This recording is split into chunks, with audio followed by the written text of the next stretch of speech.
you walk, what you say, when you talk, where you go, where you walk, what you say, when you talk.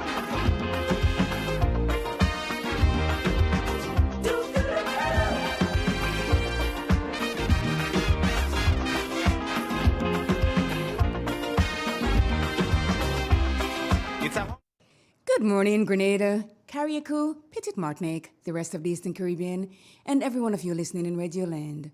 I am CJ, and this is Real FM 91.9 and 91.5. We are broadcasting from Main Street Sates in historic St. Patrick. Good morning. Good morning, CJ. How are you? I'm blessed. Good, good. Go ahead when you're ready, please. Hallelujah. Father, this morning we lift up your name. The name of the Lord is a strong tower, the righteous runs into it and are safe. We thank you this morning for waking us up to see a new day, a beautiful day that you have created. There's never been a day like this, and he said we should rejoice and be glad in it, Lord. And I pray that whatever our hands and our minds and every part of us find to do today, Lord, we do it with a grateful heart, being thankful to you for all you have done for us, all of your many blessings, all of your many, God, your mercies that you bestowed upon us every day. You love us unconditionally, and even when we don't deserve your love, you still are love because you are a God of love. We thank you this morning that we can, move about. We can have our being in you, Lord, because the strength that we have, Lord, it is not of our own doing. It's because you give us that strength. You give us your favor. You forgive us even when we do so many things that are unlovely in your sight. That, God, you still forgives as long as we come with a penitent heart, a heart that is broken, and a contrite spirit. You said you will not despise. As we come to you this morning, we know we are all sinners. We have all sinned and fall short of the glory of God. There is none righteous, no, not one. So, God, we come this morning and ask for your forgiveness of our shortcomings, Lord. Where we need more strength, we ask you to strengthen us, especially those of us who know strengthen us within the inner man, the spiritual man. Many of us need a strength, that special strength within our inner being, that part of us that, God, no one can see, but only you know the heart of every man. And that's why you created us, so that we can have fellowship, we could have relationship, and we can relate to you in the inner man. So we pray that you strengthen us in the inner man. We pray that you strengthen us in the physical man, the one everybody could see. And, oh God, may our spirit be, in tune with you. And as we go through this day, Lord, help us as we have, to be conscious of you, ever conscious of you. Oh God, I pray that for consciousness and awareness that God is present everywhere, even when we are in the secret parts and we tend to hide and we think no one is seeing. No one can hear what I'm saying, God. You're always a listener to every silent, every conversation. So, God, we pray that you would give us that consciousness of you today. And even with that consciousness, we would, make our amends with you to recognize where we would have fallen short, where we would have erred. And, we could have asked you for mercy because you're willing to forgive. You're plenteous in mercy and you always forgive. So, God, today we just want to thank you for a new day. And, Lord, I just pray today for every authority figure in our country, Lord, from our Prime Minister, every sector of our society where there's an authority figure in the home, the parents are the authority figure, in the schools, the principals, and, we have different strata of society, our NGO, all our judiciary system, our commissioner of police, every pastors, priests, these are our authority figure wherever they are called to lead. We pray, God, today that you would give them wisdom, you would give knowledge, you would give understanding, that they'll be able to lead and function in a proper way. God, Lord, there'll be no problem today that is too big for them to handle, Lord, but they just, at times when they seem to, their backs are against the wall, sometimes we come to places where we don't even know. We have to throw our hands in the air and ask God, you just take control. I pray that they allow you to take control. And I continue to pray that wherever there's opportunity for them to do good, they would do good. They would not do be unjust to others, but they would try as much as in their power to not withhold good from others when it is in their power to do so. Because so many people use their offices for different reasons, for victimization, for different purposes, and so on. And God, I know you're not pleased with that. You want us to love the poor, help those who are helpless, and those who are in need, Lord. And this morning I pray that they would recognize that they have an awesome responsibility to fulfill their mandate in the best and most possible way as you grant them the strength and the wisdom to do it. So I'm praying for them. I pray today in a special way for the principals in the school. I know the challenges, all the staff. As school reopen again, Lord, pray for them that, Lord, you give them a heart like the parents, a parent's heart, a good heart, that they will care for each child in a special way, that nobody would feel that they are maligned or they are not accepted. Children come from different homes, they have different attitudes, different background, but Lord, I pray that each child will be treated right. And God, I pray even as the students go back in, I was so glad to see them back out bubbly yesterday, that you would watch over them. We give you thanks for watching over them during the holiday time. And God, even as they go back to school, I pray that the parents, it begins at home. I know there are lots of good parents and who want the best for their children. And I pray even as they give the children advice every day, they will see it as their duty to remind the children, you're going to school to learn, you're going to school to make yourself something in the future. And they would pay attention to certain things that they see coming from their children, and they would correct them. They will not encourage them to go out there and get involved in violence and deviant behavior. No, that's not acceptable. I pray that, God, you would encourage them to do the right thing. You would give them a love word before they reach, I love you, you are special, you can make it. And all the negative things that have been spoken against the children in the home, sometimes the hastiness and so on, I pray that parents would reinforce it with gentle words and so on. You can be anything you want to be. Just allow them to have God in their life. Remind them of the Creator. And you'll have that base at your home where you would pray to your children, encourage them to pray, and bless them even as they leave for school, or they put protection on the road. Even the buses, some of them like to go on the ones that are, a little pitchy and, may go faster or have the music that might want. But Lord, I pray for wisdom for them, even in choosing the right bus to ride on. And God, I pray for the drivers that they would exercise due care and attention. They will look up the children that if it's their own sons and their own daughters, Lord. We pray even as they use the road, sometimes you see people use the road so carelessly that they pay attention, and you remind the children to look up and down again before they cross, because sometimes they are so bubbly. But Lord, we pray for your protection over them. We pray for they would listen and they would follow the rules. Some of the things I see happening, the school have standards, the homes have standards. If they're not following the standards at home, it is so difficult when they get into the school to follow the standards. There are regulations in the uniform and so on. And I pray that the parents would encourage their children to do what is right and to follow the rules of the school. God, I observe a lot of behavior, even when they came to get the uniforms and so on.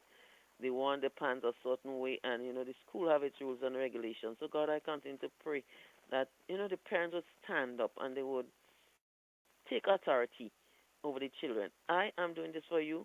This is what has to be done, and this is what I expect you to do. Don't just give them an alternative. Oh, do what you want.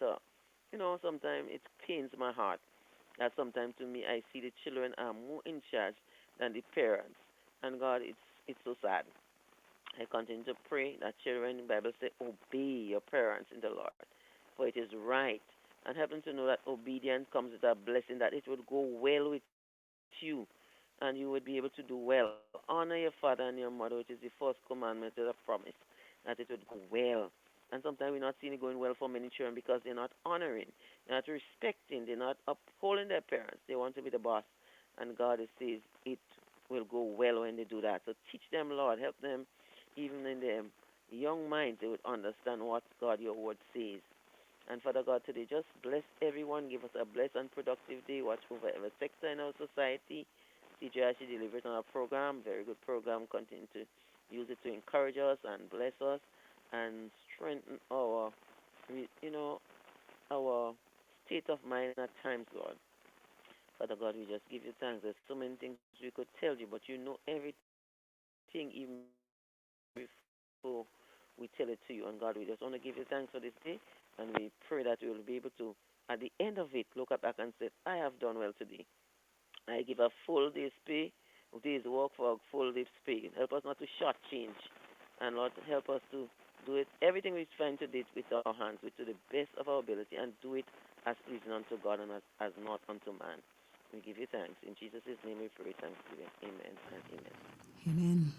Amen. Well, I cannot say anything more about that. I mean, you give everything children, teachers, bus drivers, and workers, not shortchanging, work for full days for them. Full days pay for their work. I like this one. Yes. Is everything good with you? Yes, for the time being. That's good. So we shall chat. Take care. Bye-bye. Bye. Yes, folks, it is 11 minutes after the 7 o'clock hour. We should be checking in with drumsticks in a little bit. In the meantime, we'll take a commercial break here.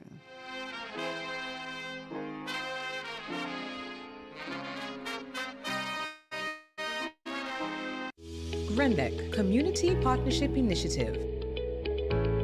The classrooms that were refurbished as a result of the project are really not conducive to installing ICT into the classroom. Many of the windows were not functional.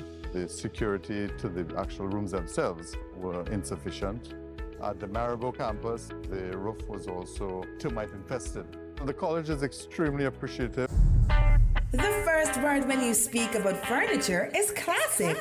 Yes, at Classic Furniture, they design and make the best in local furniture. All their products are made from the finest local wood available on island. You think it, they design it and make it to your expectations. The highest standards at the best possible price, and they also provide higher purchase for you, their valued customers. Located on Ben Jones Street in Grenville, with their factory at Chantimel in St. Patrick. That's where you need to visit when looking for products made of the finest local wood. They deliver and install items at no extra cost. Your satisfaction is their mission. The extra step is taken to ensure their customers are completely satisfied.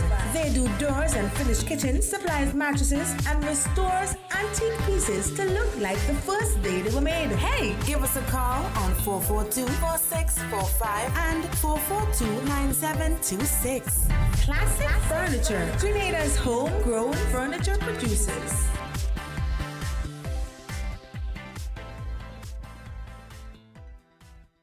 It is said, the proof of the pudding is in the eating. Therefore, the authenticity of the beverage can only be acquired in the taste.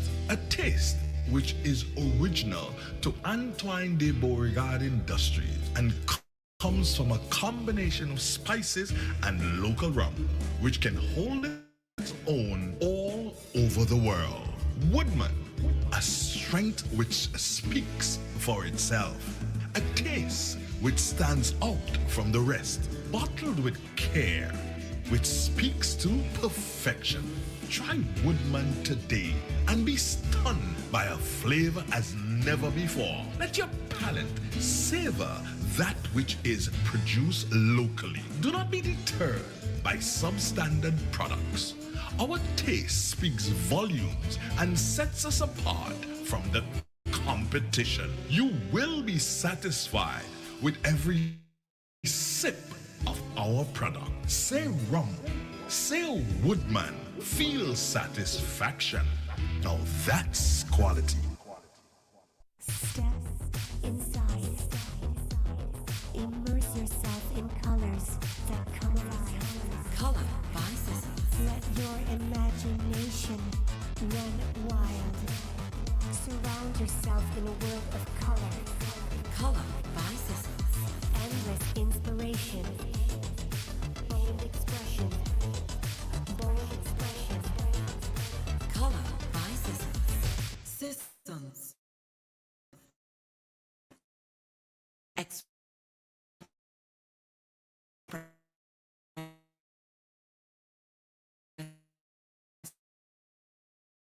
Yours in and the Tourism and Beach Vending Act number 18 of 2001. Renewal of license will commence on August 21st, 20. Operators, tourism attraction operators, water sport operators, car rental operators, tourist guides. Accommodations includes hotel, villas, guest houses, apartments, and cottages. Tourist vendors at Grandin's Craft and Spice Market, Monroe's Beach, Melville Street, Fort Frederick, Annandale Waterfall, Grand Tang National Park, Concord Waterfall, and Bathway. Stakeholders can apply for renewal of the license Mondays to Fridays between the hours of 8 a.m. and 3:30 p.m. at the Grenada Tourism Authority's Quality Assurance Department.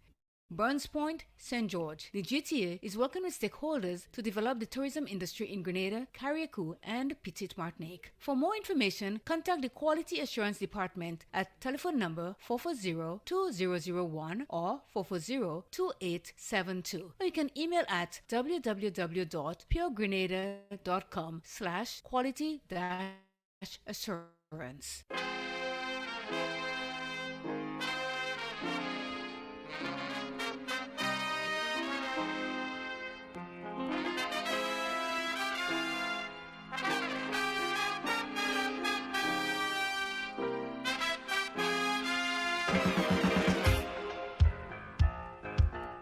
It is that time of the morning when we check online to say good morning to the folks that are there.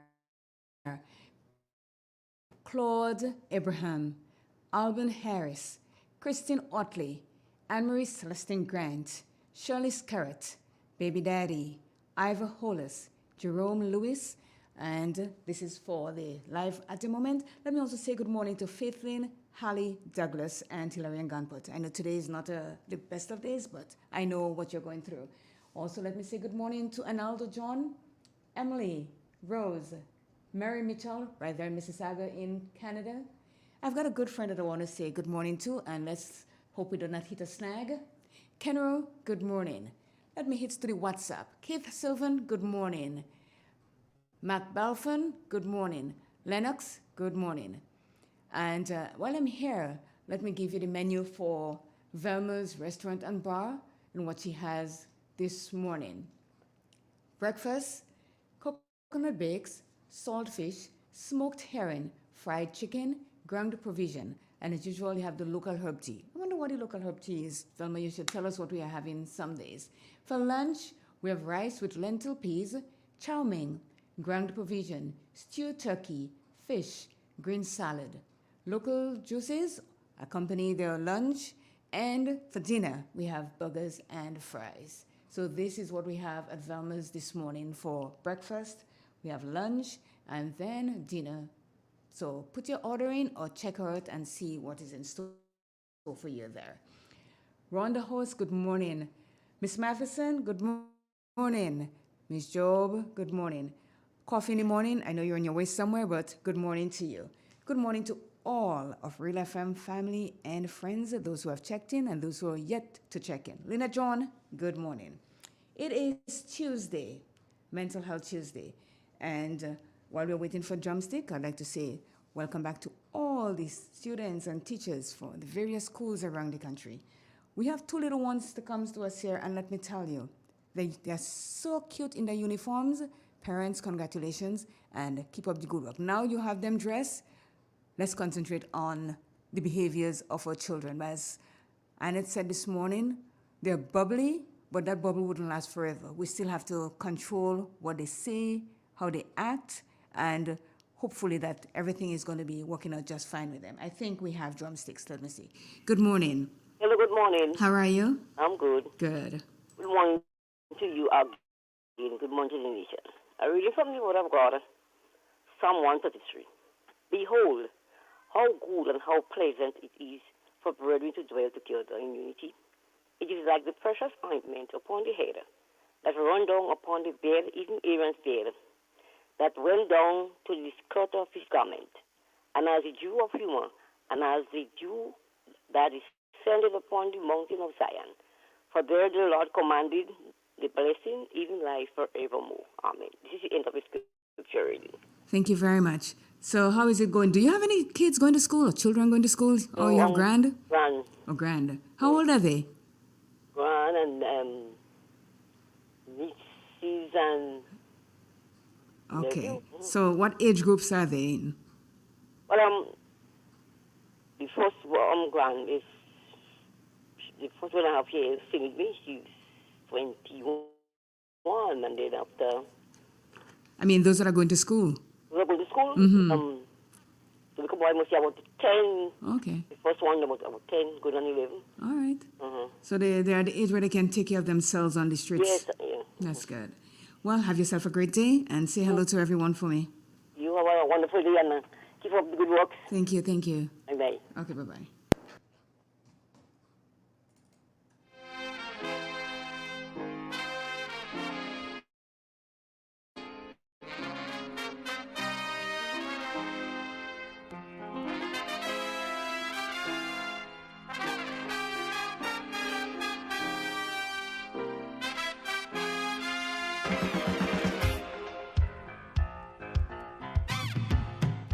It is 7:21 and we are going to head to the Maurice Bishop International Airport to see what we have in store with the weather today. When you walk, what you say, when you talk.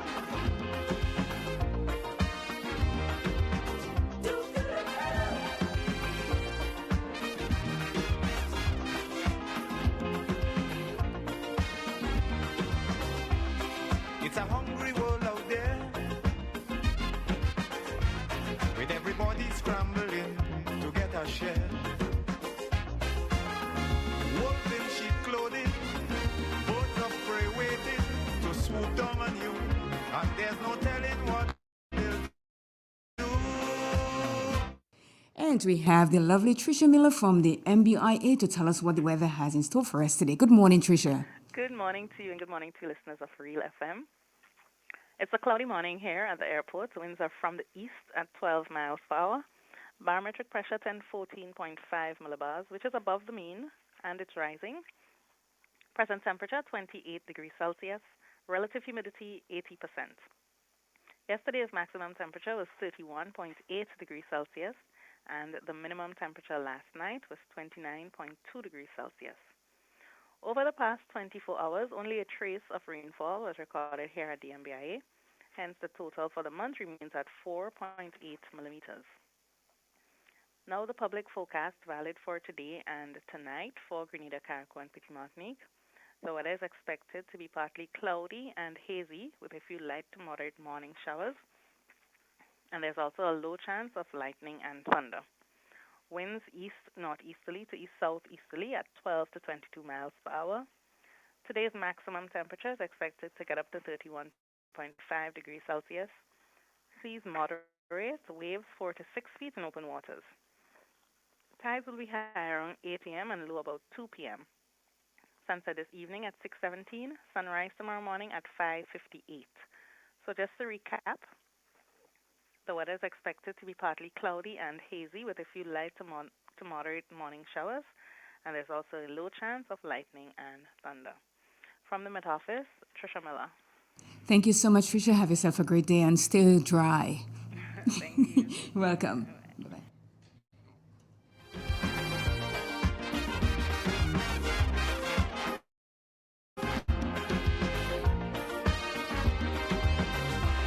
In your search for happiness, you got to leave a little room for loneliness. Four things could happen all of a sudden before you realize it's only a disguise. You got to be careful. You got to be careful. It is Mental Health Tuesday today, the 5th of September. Man, time is flying by. In 2 more months, September, October, November, December, in 3 more months per se, we'll be at the end of the year and looking to start in 2024. What do you think that is going to hold for us here? Not here in Real FM, but all over. 2024, we are hitting a new year in a couple of months. When January started, we think that, we had the whole year is slow, but then it picked up wings, and let me tell you, it's flying like an eagle right there in front of our very eyes. Good morning to Lorna Bain in Toronto. Justin Noel, good morning wherever you are. Good morning to the Date family in Toronto, Arlene, Daphne, Ethan, and Olivia. Mary Mitchell, good morning. Junior, good morning to you. See, I did remember to say good morning to you so that you would not take me out when you see me the next time. And not take me out like take me to dinner or take me to lunch. Take me out like dead. So I remembered you this morning. Good morning. Fluffy, good morning. Good morning to all the listeners of Real FM. As you know, today I'm flying solo again because Jester has deserted me again, but for a good reason. Mona, good morning. Pearl Charles, good morning. Gemma Warwood, good morning. Miss Matheson O'Dare in Carriacou, good morning to you. Now, this morning program, you got to listen to what it is at first. I really want you to listen. I'm playing an audio this morning for you. And it's something that happens more often than we'd like to think. And most of the times it is not great because it destroys life. Whether it's male or female, parents, it destroys their life too. This morning, my topic is, there's a young woman that says, I was always seeking for my mother's love and acceptance. And do not get me wrong, I'm going to say that right now. It is not about all mothers. We are not all the same. At the same time, though, there are those of us who needs a little more, I don't know how to put it, a little more maternal instinct to help our children. So in a few moments after the commercial breaks, I will delve into the topic today. I was always seeking my mother's love and acceptance. If you're looking to improve or maintain your health, look no further. We have a general practitioner right here on Main Street Certes in the Kwezi. Dr. Guerra, a gynecologist and surgeon who specializes in women's health. She offers lab tests, blood, pap smears, prostate cancer, and stool tests. Consultation for pregnant women from beginning to end. Surgeries, which includes hysterectomy, tying of tubes, vaginal shrinking. You can also call for an appointment at 423-3352 or our landline at 444-4272. Oasis Pet and Garden, located in Westerhall, St. David's, has supplies for all your pets, fish, cats, dogs, and bird supplies, including bird food, cages, shampoos, soaps, and much more. Also available are agricultural products such as rat poisons, fertilizers, garden sprinklers, insecticides, and vegetable seeds. Wholesale prices available on selected items. Open Monday to Friday from 8 a.m. to 5 p.m. and on Saturdays from 8 a.m. to 4 p.m. Thinking about your pet or garden? Give us a call. Contact 403-7379 or 437-3532. Email oasisgrenada1 at gmail.com. Oasis Pet and Garden.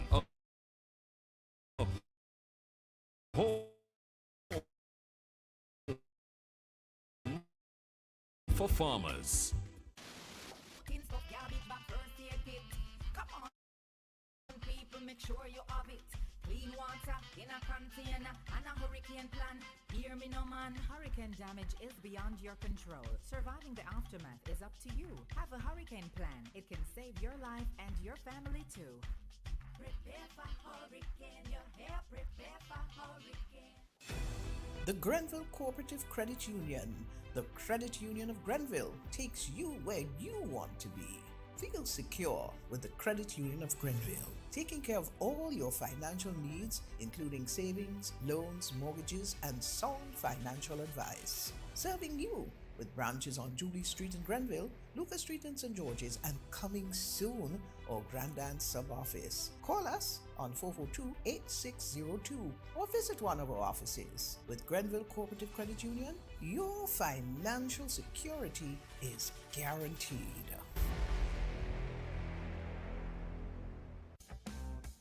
M&M Hardware Limited, Hope St. Andrew and Dusty Highway St. George, shop conveniently for all your building materials. including plumbing, electrical, lumber, cement, steel, and much more. We manufacture roofing sheets available in 11 colors, aluminum windows, doors, insect screens, and hurricane shutters. Installation services are available for all our manufactured products. Our opening hours are Monday to Friday, 8 a.m. to 4 p.m., Saturdays, 8 a.m. to 3 p.m. M&N Hardware Limited. Come on in and experience our affordable prices, or call us 444-6757 or 440-6757 Dusty Highway. Email us at info@mahonhardware.com or mnmdusty@mahonhardware.com. M&N Hardware, foundation to roof. Let's build together.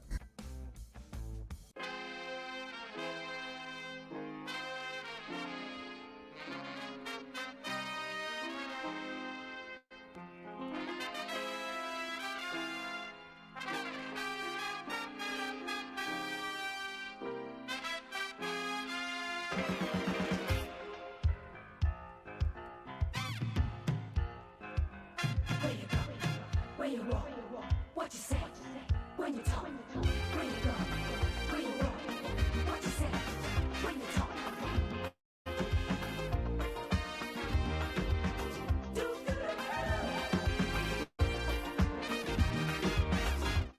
It is 7:31 inside the studios of Real FM, and I guess in the rest of the Eastern Caribbean and North America as we speak. So, as I said, this morning I'm going to be playing an audio. It is from a young woman who says, "I was always seeking for my mother's love and acceptance." So listen up, and if you have any questions, please write it down. So when we finish with the audio, you will be able to call in and ask your questions. So here we go. Mom got pregnant. Sorry, let's see. Let's see here. I think I have it all mixed up here.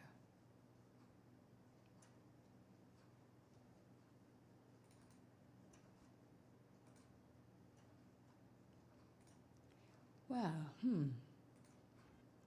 me go back to here.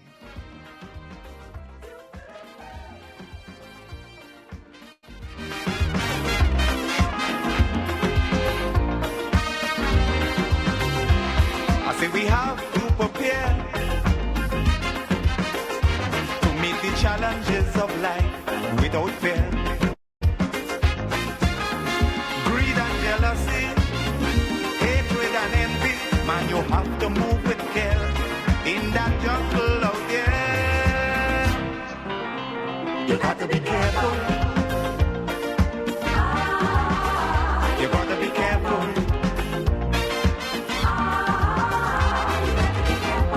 How you move when you move it. Which direction you go in. You got to be careful. You gotta be careful, careful. Where you go? Where you walk? What you say? When you talk? Where you go? Where you walk? What you say? When you talk?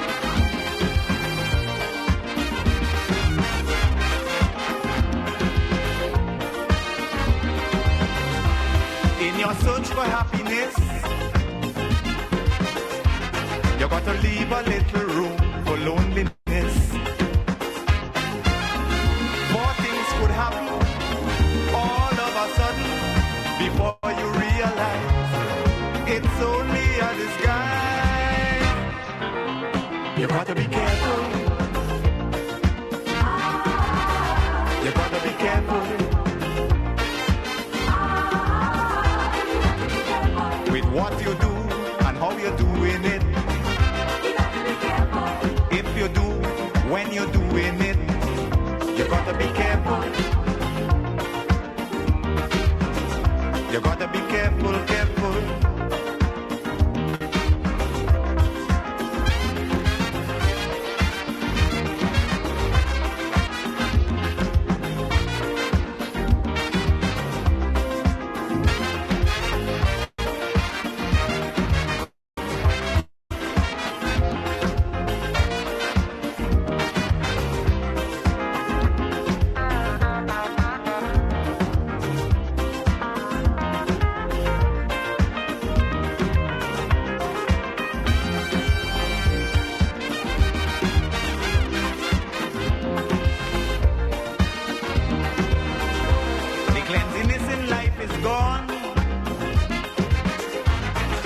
vice and corruption that's going on.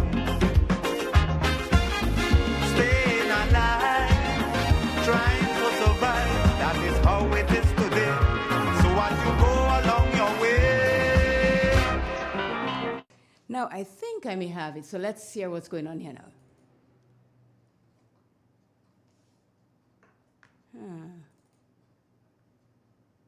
Still not working. Let's see. Nah, it's not working. I'll have to get help here with one moment.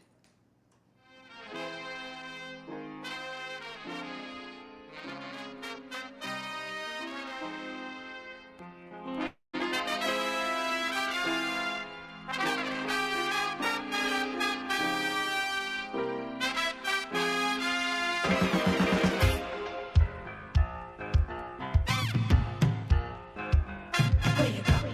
Where you walk? What you say? When you talk? Where you go? Where you walk? What you say? When you talk?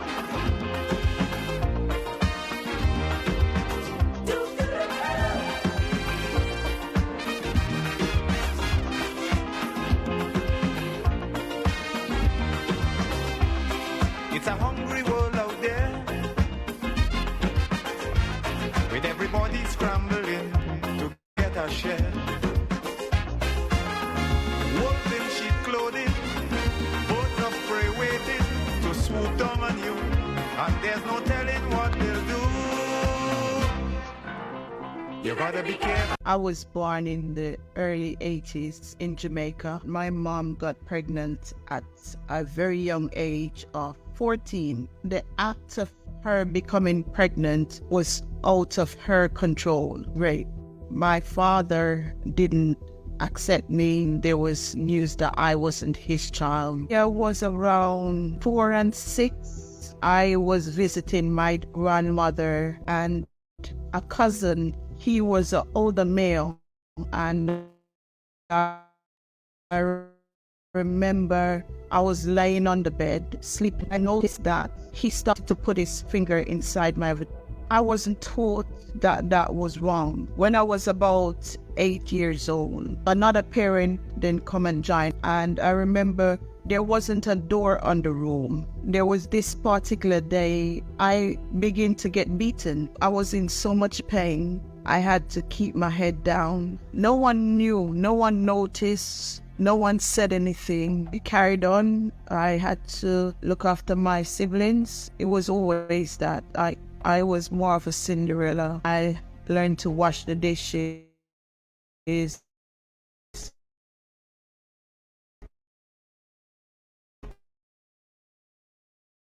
Clean the floor, go to shop. So I overworked. My brother at the time wasn't working.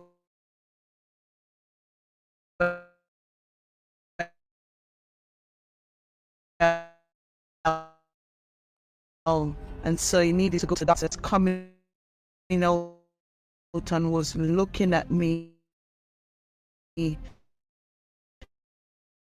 sharing me.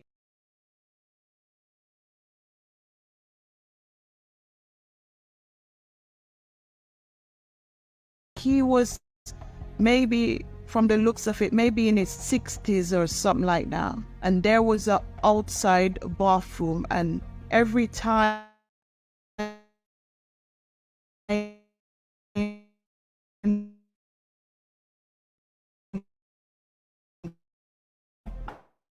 I would have a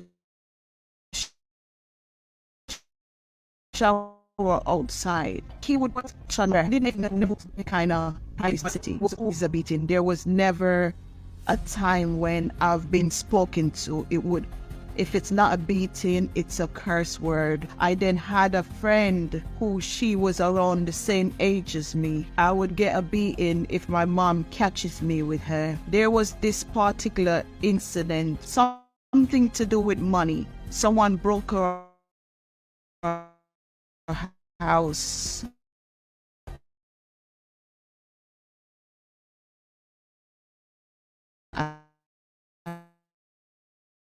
And took her money. Some properties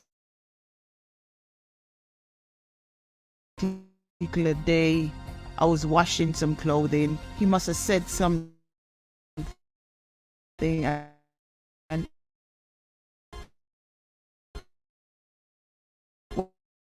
when he said it, I said, "You're not my auntie." He had no care for me. I noticed for him, and I saw him. He had permission to be. It didn't cut me, but he would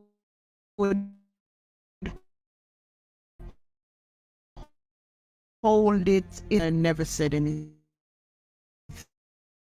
There was an Easter holiday coming up, and I remember Mom saying that she's saying for the Easter, and till today that holiday hasn't ended. My mother literally tricked me into sending me away. A particular night, I must have fell asleep. I was laying on my back, and she said, "The way how you're lying on your back sleeping, there is a whole heap of wood waiting for you." So let me break that down in English term. The way I'm laying on my back, there is a whole heap of waiting for me. I didn't get it. It didn't make sense to me. But when she took me to my aunt had a partner at the time, and I remember my mom standing in front of my aunt.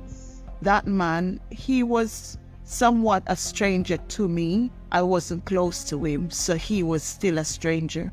And I remember her words was that she take white fowl blood. You know the chickens that they raise to grow so they can sell them. She said she'd take that and wash her hands of me in front of my aunt and this gentleman. I then noticed later he would somewhat be nice to me, so he would give me things. When the ice cream man's coming, he would give me some money to go and get it. Stuff that young girls would want. Over about 2 years, he would do these things. Anytime I'm in the shower, he would come and he would stand there. He started to say stuff like, "Oh, you are not a virgin. Look how much boys around you." Well, I didn't know that kind of statement was someone lighting you up, preparing you for what's coming next. As soon as I touched 14, he just backed me down one day in my auntie's room on the ground, and he took my innocence away from me. It would happen every day and every night, so he wouldn't leave me alone. But I would try and say something to my auntie like, "What is it I'm dealing with?" And I know she used to run me away, like, "Leave me alone." It then set the stage for what happened next. I'm definitely alone. I realized that no one's gonna save me. I was in that same age bracket, 14, when it happened, and he would have me before I go to school, and he would do it in the night. So there would be ways how he would sneak in the room.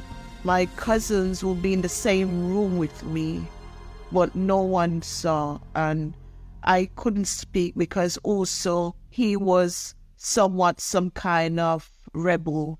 He had a machine gun, or he had guns. So even if I had tried to speak up, it means I'm potentially at risk. So I wouldn't have said anything. Things got really bad because I even start to feel more detached from self. I never had any connection with me. Growing up, I also really and truly hated myself because I used to think that I was ugly.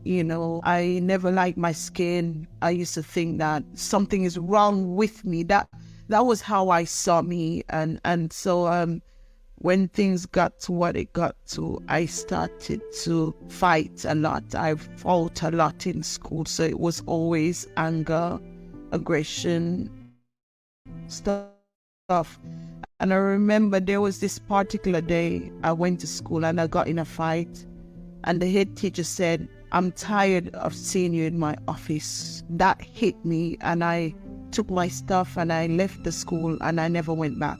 My aunt and her partner at the time said to me that I can't stay in their house if I'm not going to school. I had to start finding my way out. So as I started to sleep with people for finance, sleep with people for money. So it doesn't matter how small it was, I would do it just so I can help myself to buy my books, for my travels, whatever I needed. I think it was enough to bear on my own, and I started to smoke. From you oftentimes elevate, you get to something stronger to ease and to soothe those years of trauma and pain. And so I started to smoke eventually, and obviously you have to pay for it, so you're gonna have to find a way to get it.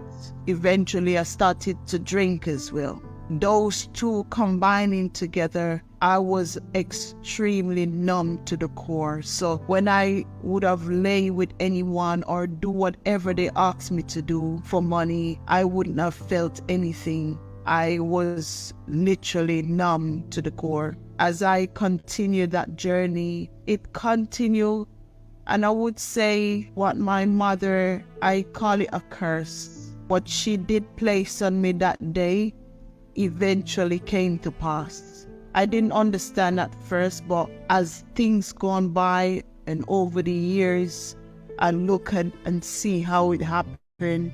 I can see, and there's a key thing that I observed, and I still know till this day. The same age where my mom told me that she got raped is exactly the same age I too got raped. And to me, that spoke volume. Like, I've got a daughter, and I would have never allowed her to fall in that trap. Like, I would have done anything to make sure. And from a very early age, I started to educate my daughter, like, don't you sit on someone, no one allowed to touch you, stuff like that, just to not let it happen. It is scary. It makes you feel like, literally, because you can't feel anything. So I would lay with somebody for money to buy whatever, maybe it's food or for travels or clothes, whatever. And I will see the same person the next day or 2 days later, and I will walk past them like they're nobody, like they don't exist, because I wasn't able to connect with anybody. It was so lost. Another thing that really gets me is that before it got to that, no one said anything. No family, no aunties, none of them spoke up and say, look, the way you're treating this child is wrong. No one said anything. I don't hate her. I'm actually sorry for her. This is why I come to the understanding that enough is enough.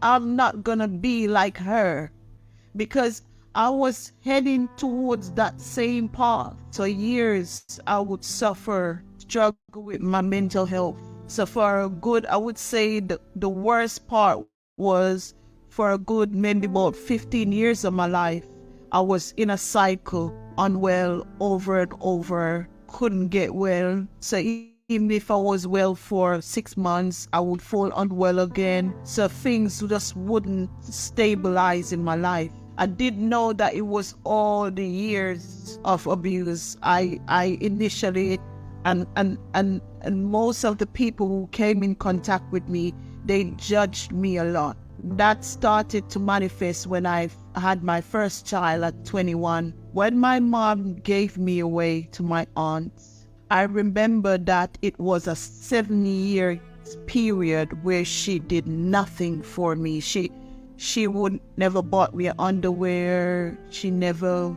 checked if I'm going to school. There was nothing. It was like I never existed. So after that 7-year period and all that I've been through, sleeping around for money, all these kind of stuff, I heard she was coming to the UK, and I left from the city where I was living in to go and see her in another city where she was living in, just so I could give her the last £20 I had. I was still that child, still trying to get some acceptance, you know. I remember it was the last £20. I said, if I send it to Western Union, it's not going to be £20 anymore. So I'm going to have to try and get the money, go down there and give it to her. Because I said, at least when she reach, she can use it to buy a phone card to call to say she got there safe. I believe also that was a seed that I sowed on a spiritual level without even knowing. Because after that 7-year period of that turmoil life, I did accomplish quite a lot, I would say, because I was working for a hotel where I did got my level 1 qualification. I had that determination. I wanted to improve myself. So I then came to the UK, and that was another hell.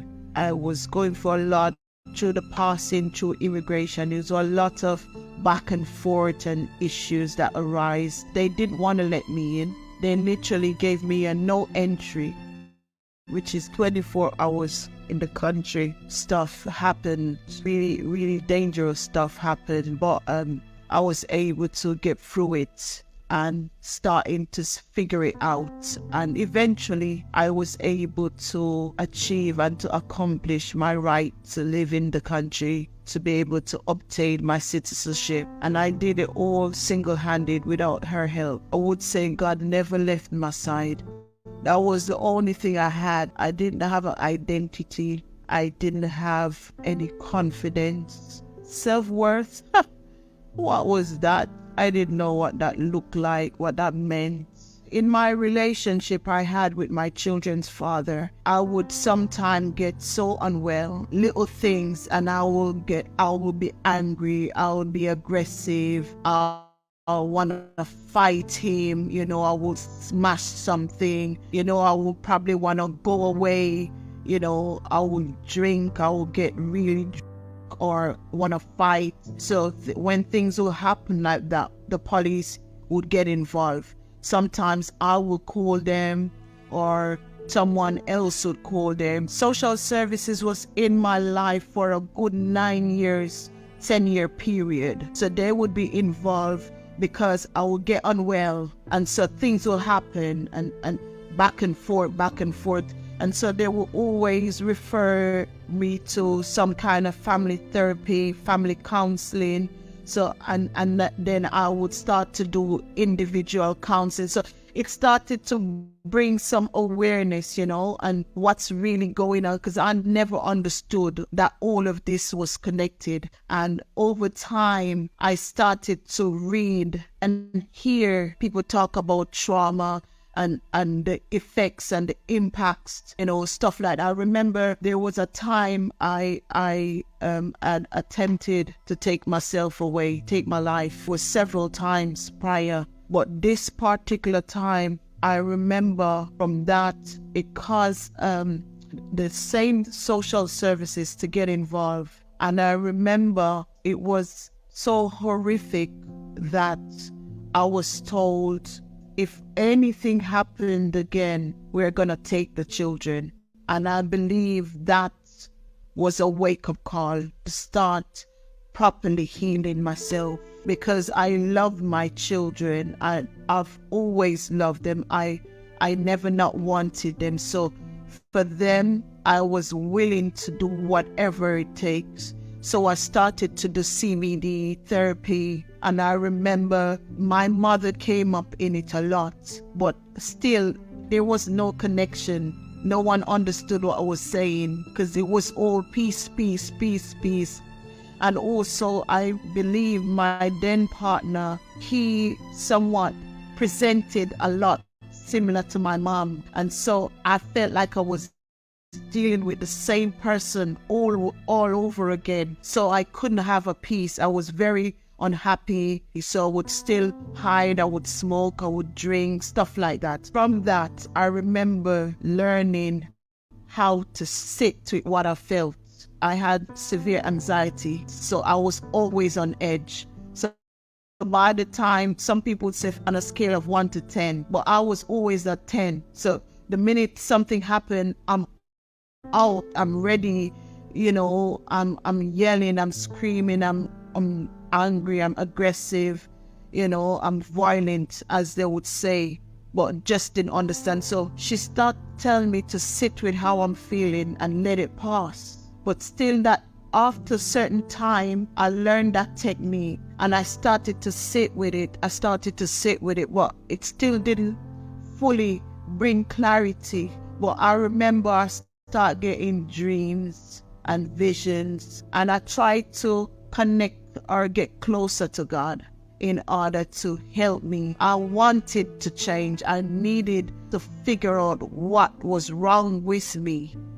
And I remember just going in little courses, more reading, just listening to different things on the social media when people talking about trauma. No, what is this trauma?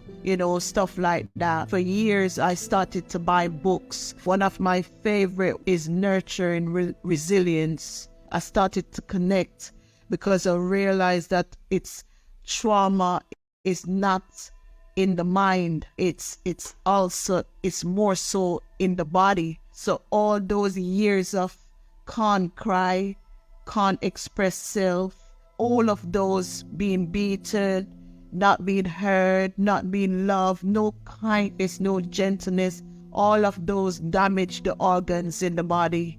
And so you're in a frozen state. Because initially my outlook was mental health.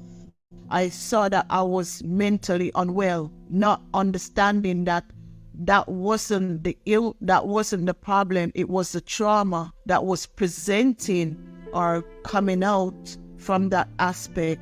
And so I remember so that was one of my favorite books. Then eventually I started to work in mental health recovery. So that kind of helped me to swing a bit deeper, not only just mental health on surface, but I started to understand the different symptoms, the different diagnoses. And as I worked in that environment, I'm then observing others. There were similarities between us. Even stories weren't the same. And I started learning about the somatic and about the nervous system and understanding how different organs holds trauma and how it plays out in our everyday life, in our health, in how we respond and relate. I stopped being ashamed. I stopped worrying about what other people think about me. And also, there was one thing I gathered in all of what I learned was self-compassion. So even if it's the worst situation, I'm learning to say, hey, Viv, you're gonna be okay, girl. You've got this. I love you. I learned to start saying I love myself. I learned to be kind to myself. I had a journal that when I was unwell, I would write horrible things about myself. And I remember when I started to heal, I would go to that journal and I would cross out all the thing that I said negative, and I start to replace them underneath it. I would write some nice things about myself, and I would start look in the mirror where I used to say, I hate you. I start to look and I say, hey, you know how beautiful you are. I love you. You're such a special person. So I begin to say things to myself that I would have wanted somebody else to say to me and didn't get it. I would say I'm definitely successful because I'm able to be 100 times over better mom than I was raised with. And also my children, they too can say, Mom, you come a long way. They were a part of the journey. I was that person who was judged. I was misunderstood. And so it doesn't matter. I've said it to women who's around and about me. It doesn't matter what you tell me. You can never get me to look down on you. I will always help you up. And if I can't do anything, just know that I'm here for you. If you or anyone is experiencing any kind of trauma, pain, abuse, do not keep silent.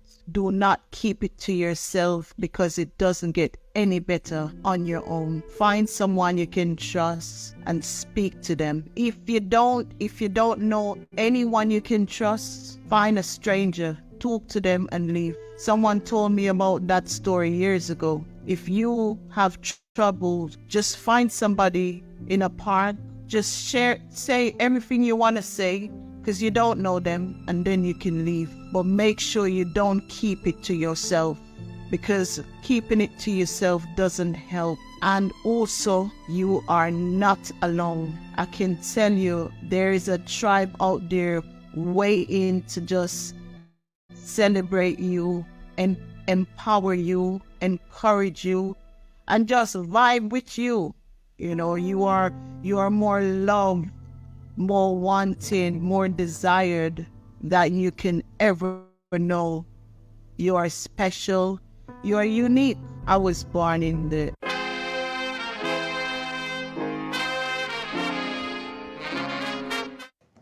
Yes, folks, there we have it.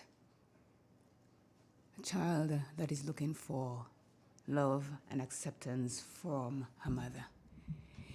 If you have any comments, please call in after the commercial break.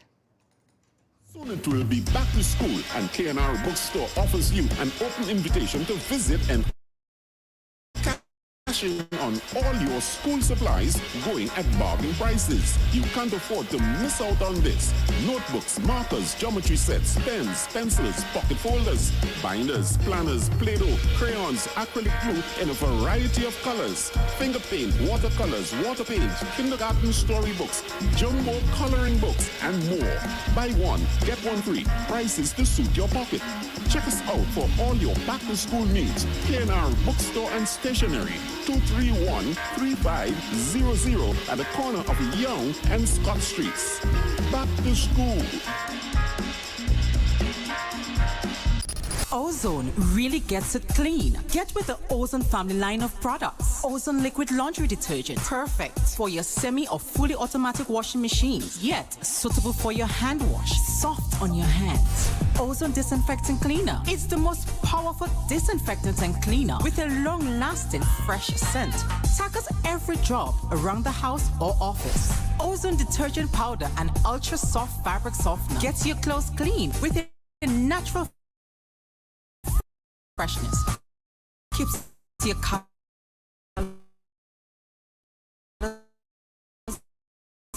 bright. Choose from the wonderful scents: soft ocean, ozone washing liquid, ozone sponges, and cleaning cloth. Ozone toilet bowl clean, a refreshing scent. Ozone really gets it clean. Marketed and distributed by Calico, Frequente St. George's, and are available at shops and supermarkets nationwide. Do you know, when you play the games of the National Lotteries Authority, you are supporting sports, culture, and nation building in Grenada,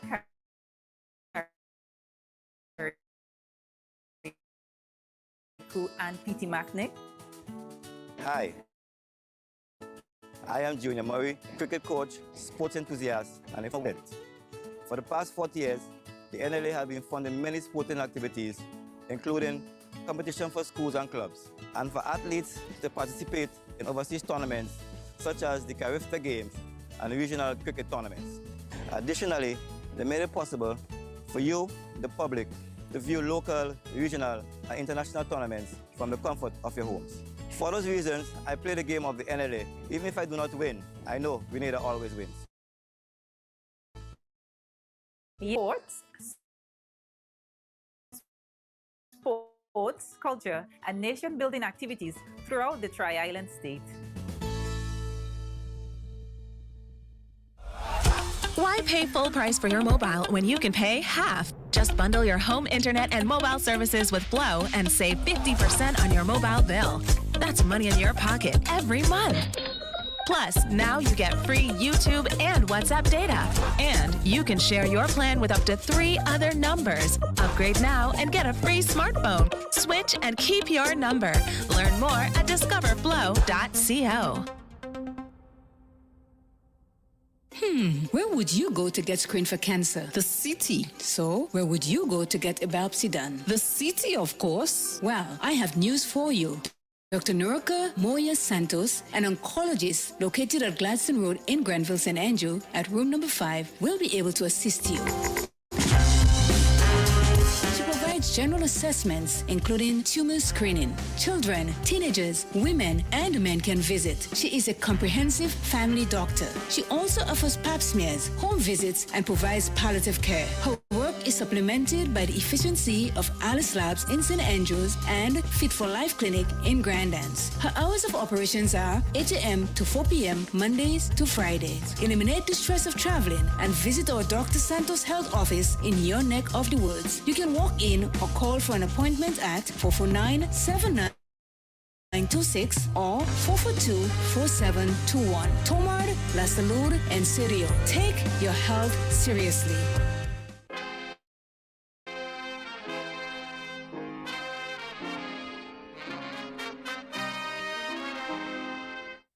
So I am back. And as you notice, my voice was okay, and now I lost my voice. And it's because I am a bit, when I get emotional like that, my voice just seems to go about its business. So bear with me here. But the number to call here is 442-0175. I know what we listened just now it was a bit long, but it was a very powerful message for each and every one of us that has children. We may think that it cannot and would not happen to us, our children, but let's think again.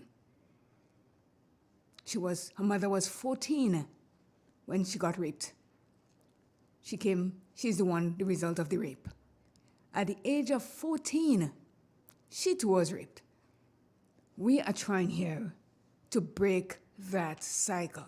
We may not think that these things are going on, but believe me, they are, and every living day. We cannot sit back and push our head in the sand again as the ostrich and think that these are not happening. It is happening. We heard her story. The end of it was confirmation and affirmation. She made it. All the negative things that she taught herself, that she was not loved, she's ugly, she doesn't like the color of her skin, and all that, she made a difference. And as she said, if you have things going on in your life, talk to someone about it. She even mentioned talk to a stranger because they don't know you. If you have something to say, do not keep it inside you. It damages your organs. It sends you in a tailspin.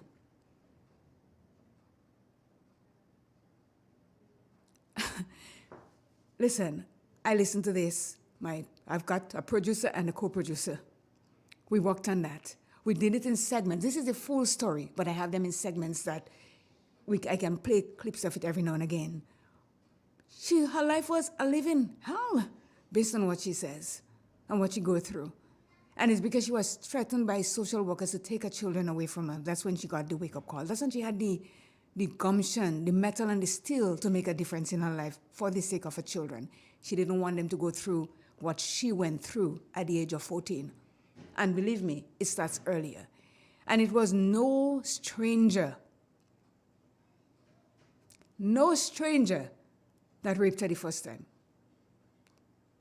It was her aunt's partner.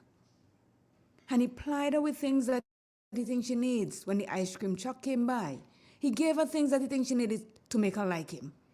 But at the end of it, he did her injustice because he took away her innocence. And what bothers me most of all is this.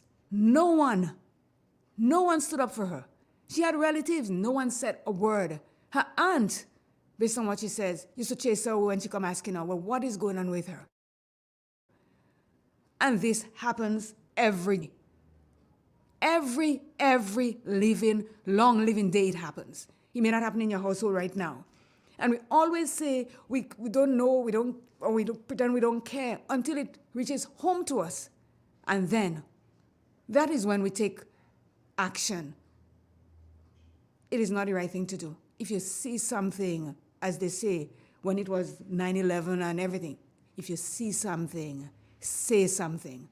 We have to protect our children. The number is 442-0175. Let me say good morning to Maxine Belfon, Ann Andrews, Theresa Joseph, Dolores Redhead, Lorna Bain, good morning. The number is 442-0175. I know I shocked you all into what I played this morning, but get out of the cobwebs in your brain and call. We need to talk about this. I'll take a commercial break.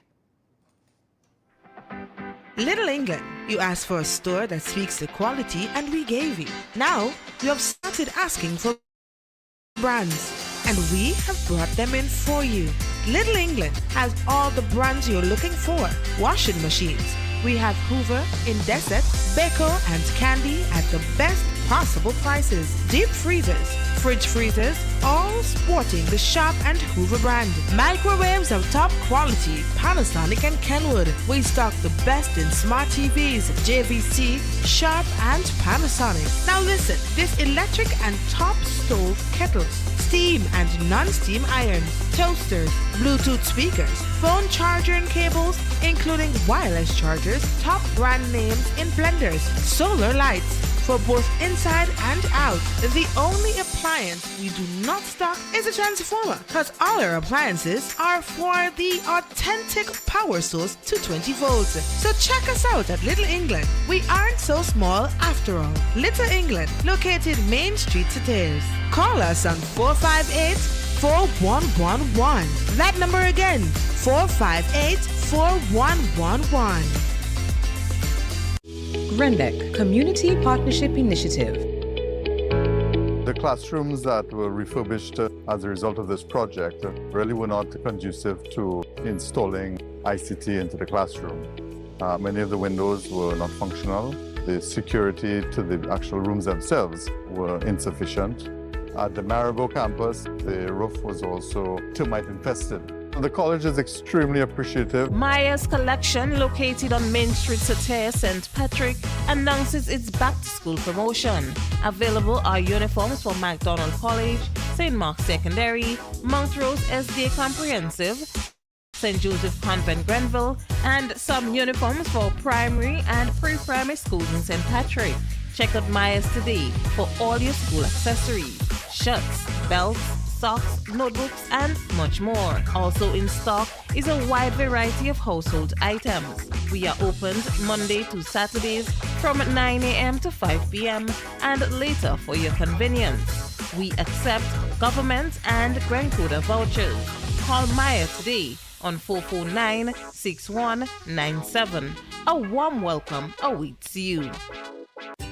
Hungry, anyone? You heard about it, and it's finally here. Velma's Restaurant and Bar, located High Street, Satires in St. Patrick. They're open from 6 a.m. until midnight. Breakfast is available from 6 a.m. to 10:30 a.m. On the menu is roast bake, sawfish, and many mouth-watering items. Lunch is a close second, with items that can be grilled to your satisfaction. We have steamed fish and other seafoods too. For the health-conscious ones, we provide vegan and vegetarian dishes. Looking for something that will hit the spot? From 5 p.m. until close, come and enjoy our burgers and fries. At Velma's, we cater and host parties. We have an on-site bakery where you can place your orders for fruitcakes and other pastries. We also have local juices. Listen to Real FM for your daily menu to place your order in advance. Call us at 419-5622.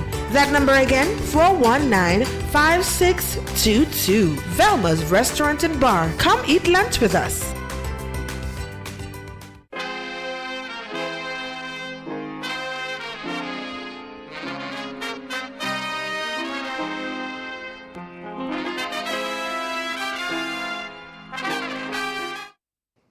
Good morning.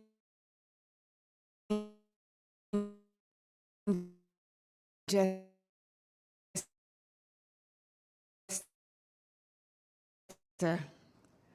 Yeah, I see you put up the thing. I have to show everybody that you're saying good morning. Good morning. Good morning.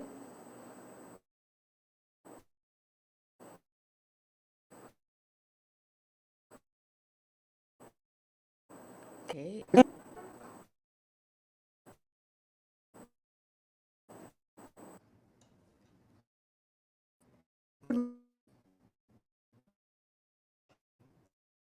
Not coming over. Yes. Miss Francis, hope all is well. Could you imagine at the age of 14, somebody beating you with a machete? They're not leaving marks so that nobody's going to see that you're abused. At the age of 9, you had to take your brother and so to the hospital. People cheering you on because they looked at you and say, oh, you're doing a great job, not knowing what you're going through at home. We need to pay attention to our children and pay attention to what's going on around us, people. We do. The number is 442-01.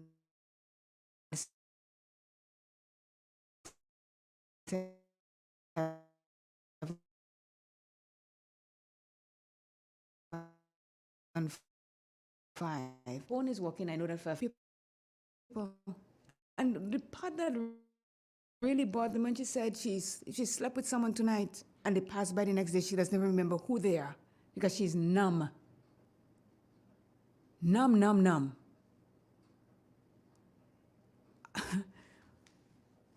Any one of us as mothers, can we really fathom us going through this or children going through that and we are there not doing anything? And I could understand maybe her mother, we might say, her mother is terrible. But because she was raped at the age of 14, maybe she got numb to everything. She didn't even want her in her life. She gave her away to her sister. Washed her hands out of her. Because I guess by looking at her, the memories, every time she sees her, she's thinking about how she got her. And then there's her stepfather. As she said, he never touched her brother. She was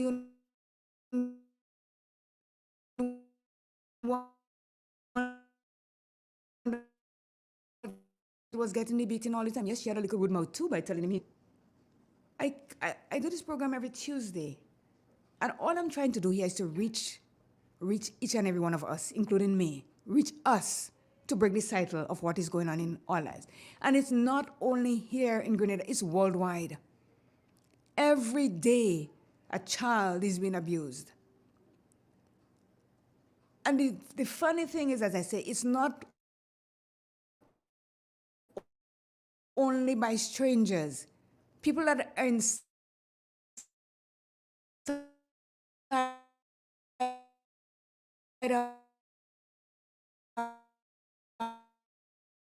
houses. People that we are 20175. If you cannot call, go on the live on YouTube and make a comment. Don't let me stay here because I'm going to start like a watering can. Any moment now, I'm going to start crying. So, you don't want to see me do the ugly. They're in schools right now. They're innocent as it is.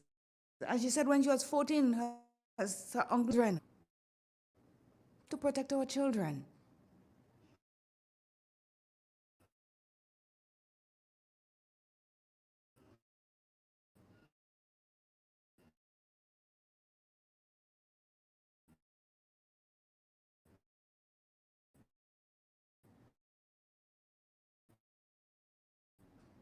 As Western Union had to take it to her mother. She wanted to send it to her. All that she has been through, she did not forget about her mom. She was still looking for love and acceptance. And this happens to each and every one of us as big as we are. Because it did not just happen while we are adults. It happened when we are young children or young adults.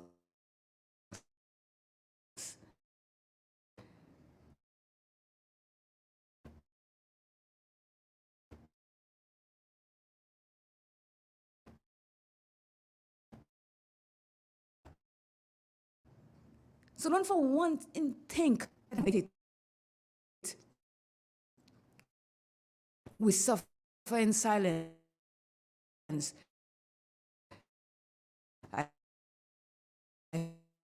She said, stop. She said, there are a whole vibe of people. They don't know who you are, you don't know who they are. You just need to talk to someone.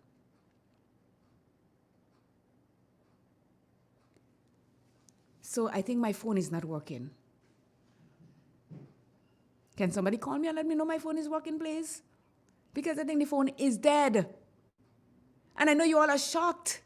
Or you all might be upset with me for playing this morning, but these are things that happen on a daily basis, and we need to stop it. We need to break this cycle. The WhatsApp is 4420175. The landline is 4420175. Same number. Same number. I need you to call.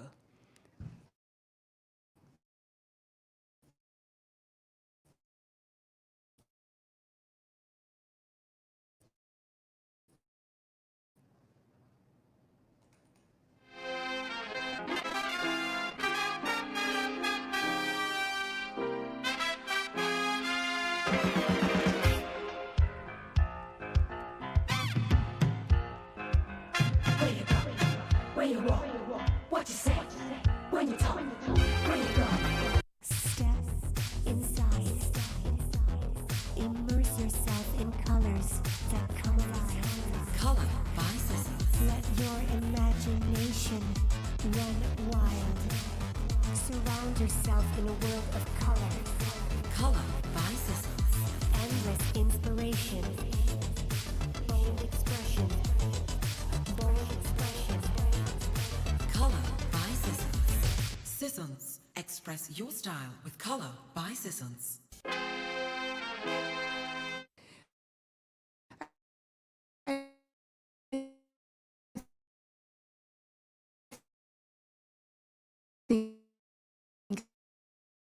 I have.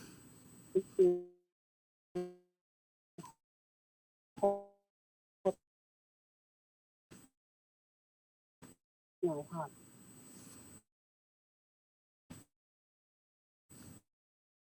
Knowing as we parents have to stand up for our children, and some of us are not doing it, it grieves me from the stand. Clear? Between me and you, I'm talking my honest mind. Claire cannot stand my husband or my boyfriend or whoever it may be, and I have my niece living with me and that going on, and she come to me, find out what it is, and I have to turn around. It's either that man or my child, and the police will be taking steps, or I would do what I have to do.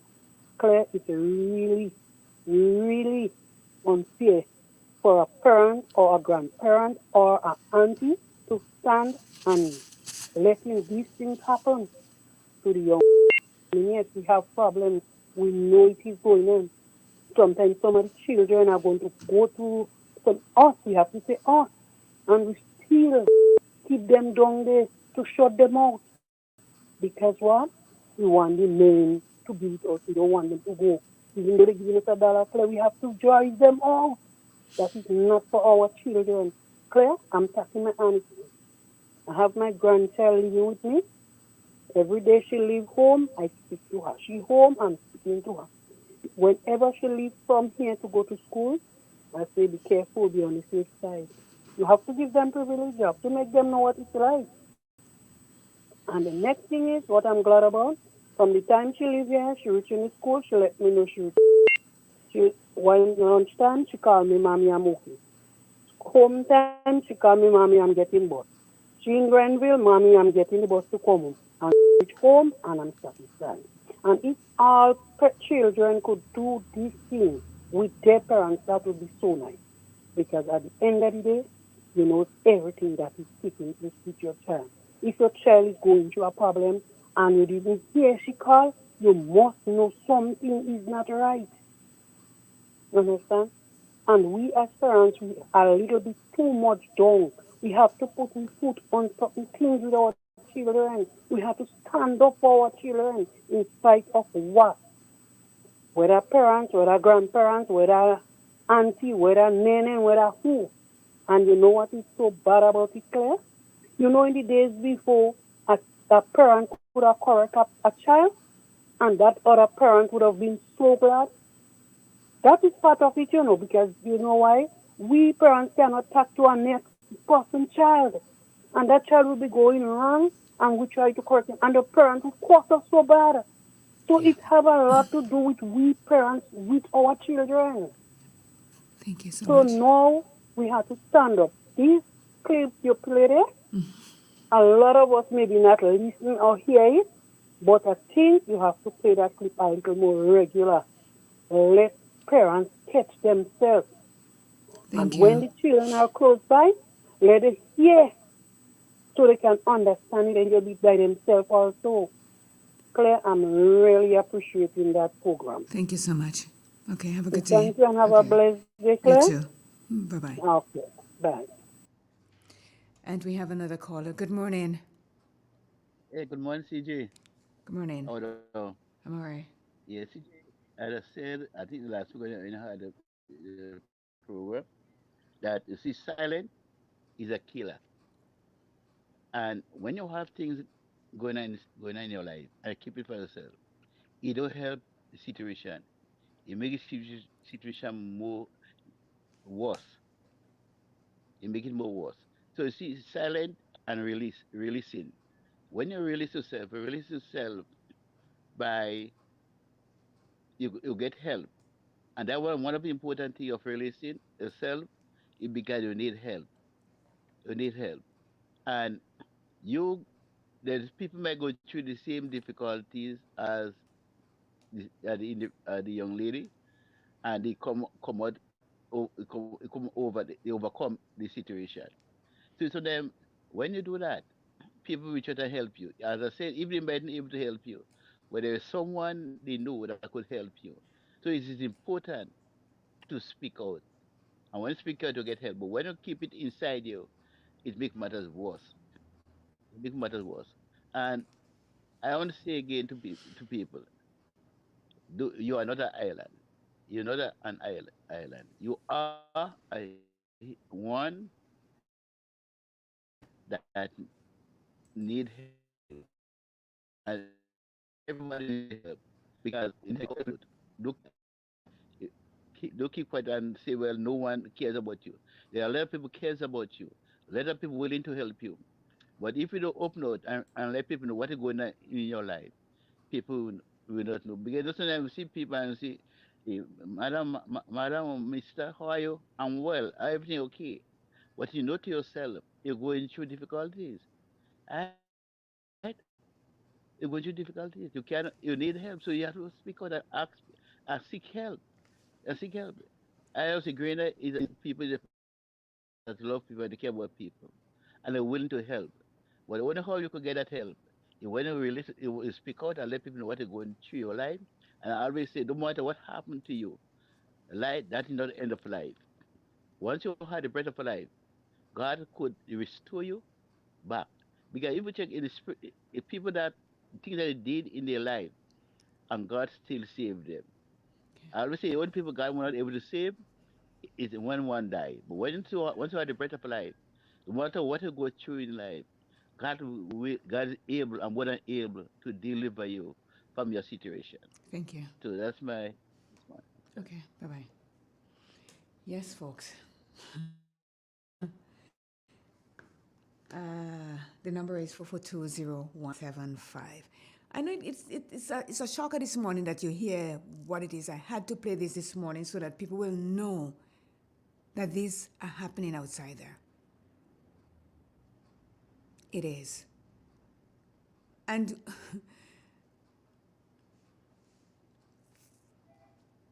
I think I have a call. Good morning.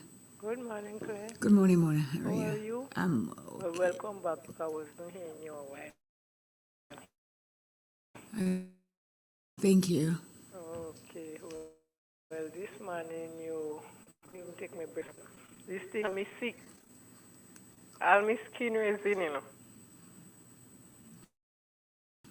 Because I passed through, but not bad. Go But ahead. what I'm saying too, some parents, some of us, we don't listen to children the way we do with them sometimes. They're afraid to talk to us. Mm-hmm. And then now, if they don't talking to us, they go find people to talk to. Some don't talk to nobody, but they just start to rebel. And when they're rebelling, we wonder what happened to the child. I don't know what I make you for and what now. We don't think you know what's going on. Mm-hmm. Because I passed through. I really passed through. This morning I was kneeling, praying, and I crying out to God, thanking Him for having me alive now. Because I passed through hell and back. Because my mother treated me worse. But my mother passed the worst with my mother. But I forgive her. You have to.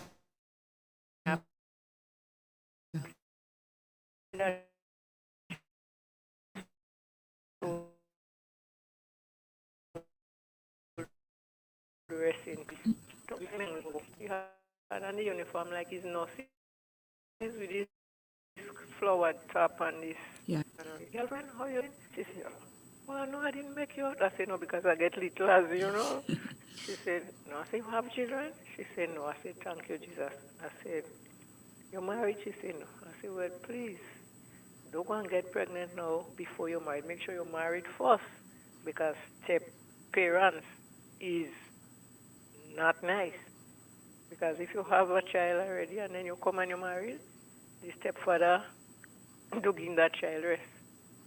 Sometimes it could be a stepmother. They only bring in news for the father when the father come and the father start to abuse that child, beating the child for nothing. She said, thank you, secure. She secure. She said, thank you. Thank you for advice, because maybe I can't you say you're talking from experience. And I live ready with that. And this morning, I hear this story on the radio.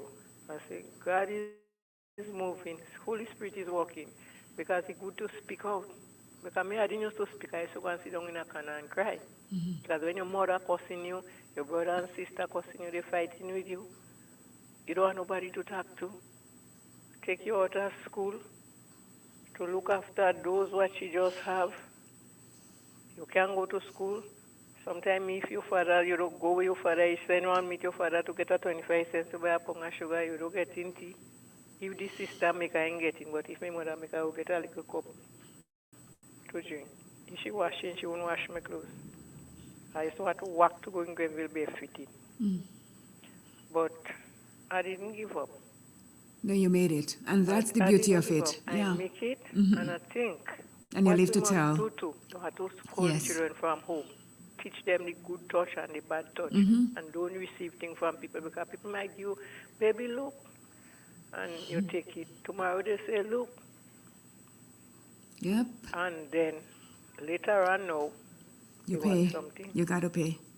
Because there are a lot of evil and wickedness, especially now, with these men and these mothers and this smoking system, what going on, and this technology. Mm-hmm. I watch a movie, somebody meets somebody online, talking to them online, I don't know what now. Make time to person. You never see the person. She go to with the person. When she don't go back home, you know. I know. You have to look for dead and they burn the body. It happens all the time. So, play that another time. Okay, thank you. And I'll play snippets of we it as I go learn along. and we go understand, Yes. because We're there trying to- is everything in there for us as parents, elderly, to learn. Mm-hmm. Because the youths now is different to us. Technology Yes. take up. Yeah. But we know much. Yep. So we Thank you had to so much. look at them. Because Okay. I still, you know, that child that used to pass by me and the mother, and I say, why you letting go this phone for this child all the time? So you must watch what the child watching. Don't leave her with it. So tell me, I told people and them, I said, let me tell you something. You don't know what those children looking at. You have to monitor them because the thing they experience more than us, like chip in the head. They're doing what some of them doing what they see. Yep, that's it. And then we go find, well, how this child comes so? Why is she getting answer? You don't say it's what you give her to look, you know. Because even though we cannot read, sit down and speak to them when they come out to school, see what they did for the day. When they go in, you search the bag, you pray with them, you tell them not to take things from people, don't move around strangers, they don't know.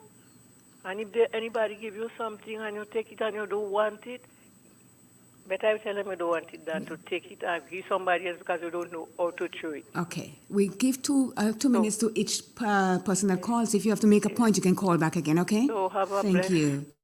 day. You too. Okay. Okay, bye-bye. Yep. And that's the thing. We have to pay attention to what's going on. And it's, I can't stop saying, sometimes, yes, strangers molest your children because they pick the perfect time, like when the child is walking home by themselves and everything like that. But it's those that are close to us and to our children that harms us. Most of the times, 99.99%. I've got a call. Good morning. Good morning to you. Good morning, Ms. Matheson. This morning, you pay. I don't know what to say.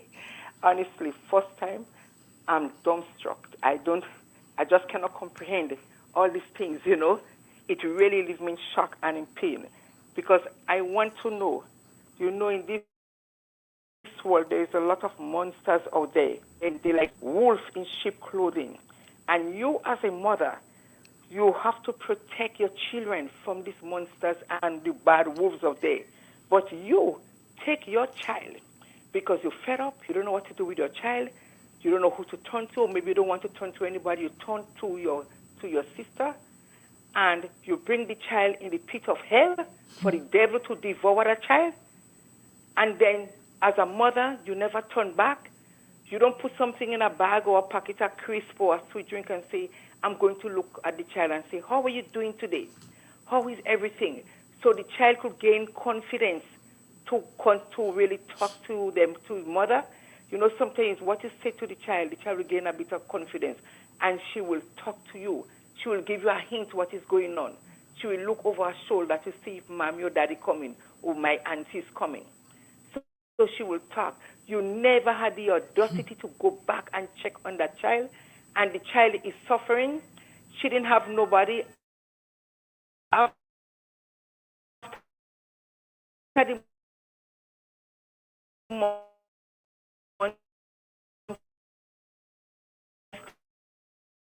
that destroy her, they're not even looking after her.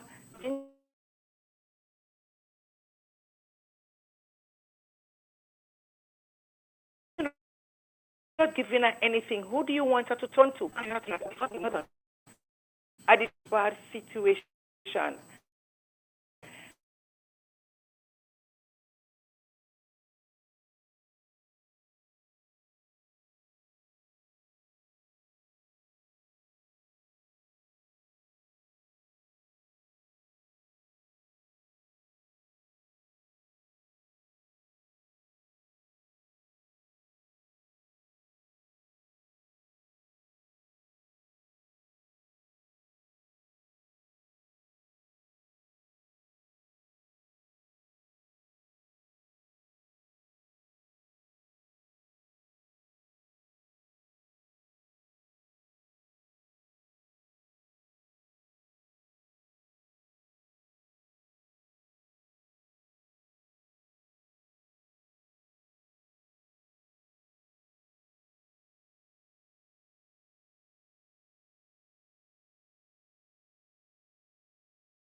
that been still able to achieve a degree, that in itself was really, really determination.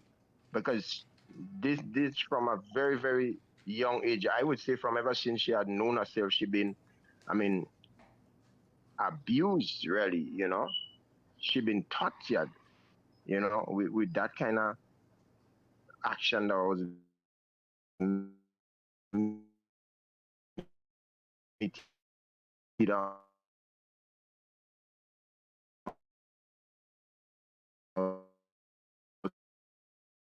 to her, as a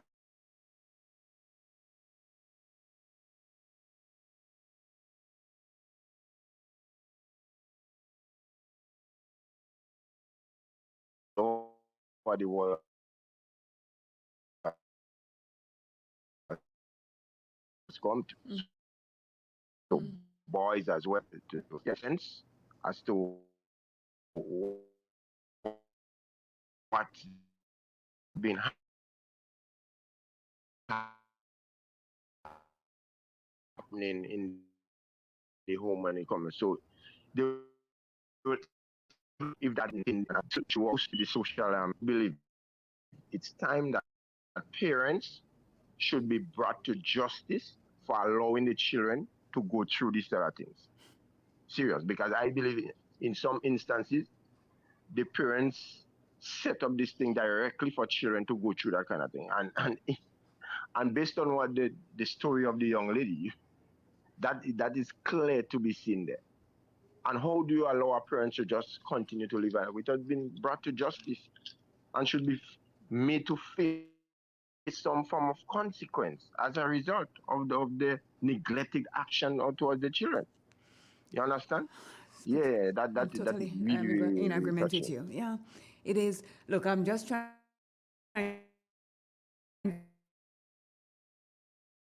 to hold myself back. We have to understand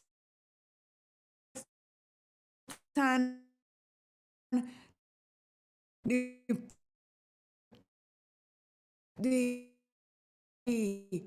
the mind frame of that parent too.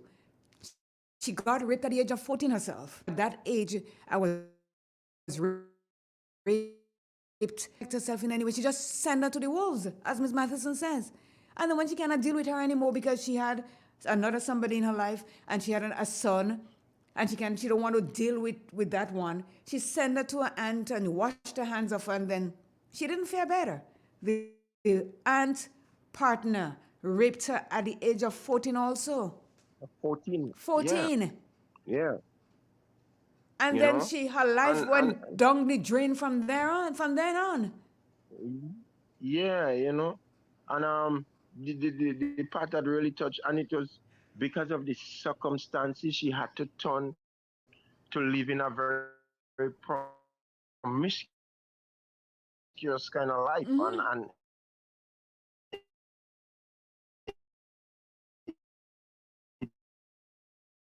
it was only, some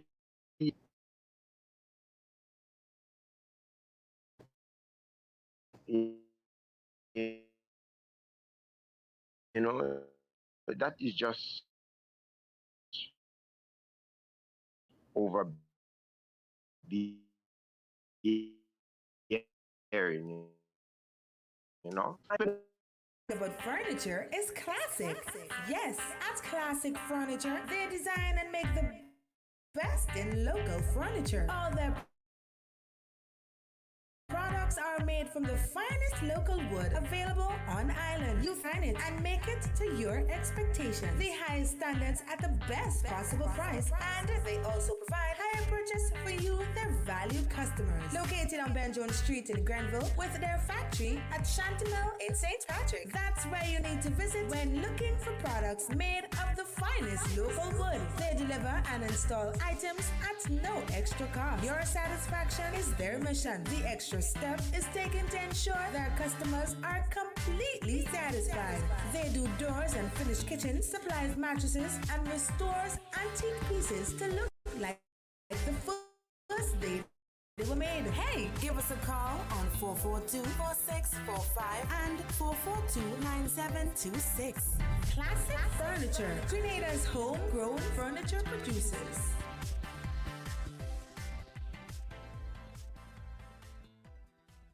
Step inside. Immerse yourself in colors that come alive. Color by Sissons. Let your imagination run wild. Surround yourself in a world of color. Color by Sissons. Endless inspiration. Bold expression. Bold expression. Color by Sissons. Sissons. Express your style with Color by Sissons. M&M Hardware Limited, Hope St. Andrew and Dusty Highway St. George. Shop conveniently for all your building materials including plumbing, electrical, lumber, cement, steel and much more. We manufacture roofing sheets available in 11 colors, aluminum windows, doors, insect screens and hurricane shutters. Installation services are available for all our manufactured products. Our opening hours come at an affordable price. Call us 444-6757 or 440-6757 Dusty Highway. Email info hardware.com and Dusty Apartment Hardware Foundation.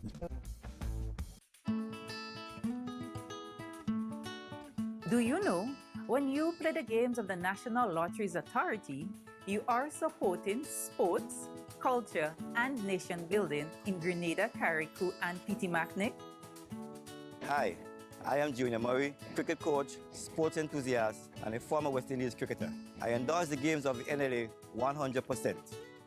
For the past 40 years, the NLA has been funding many sporting activities, including competition for schools and clubs, and for athletes to participate in overseas tournaments such as the Carifta Games and regional cricket tournaments. Additionally, they made it possible for you, the public, to view local, regional, and international tournaments from the comfort of your homes. For those reasons, I play the game of the NLA. Even if I do not win, I know Grenada always wins. Yes, when you play all the games, the NLA in turn supports sports, culture, and nation-building activities throughout the Tri-Island state.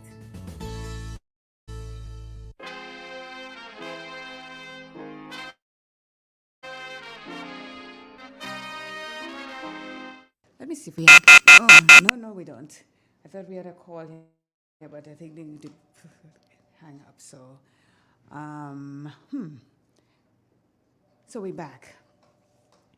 Let me see.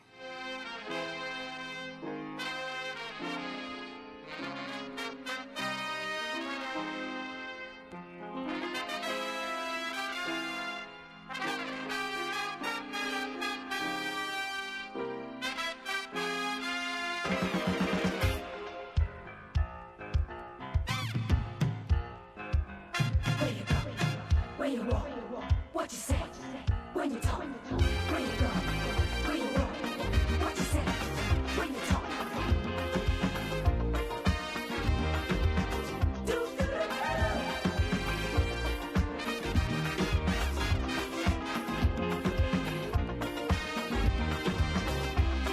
It's a hungry world out there,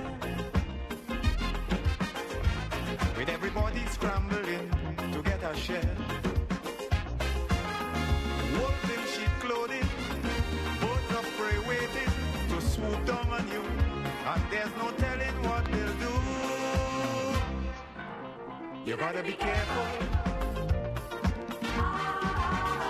You gotta be careful.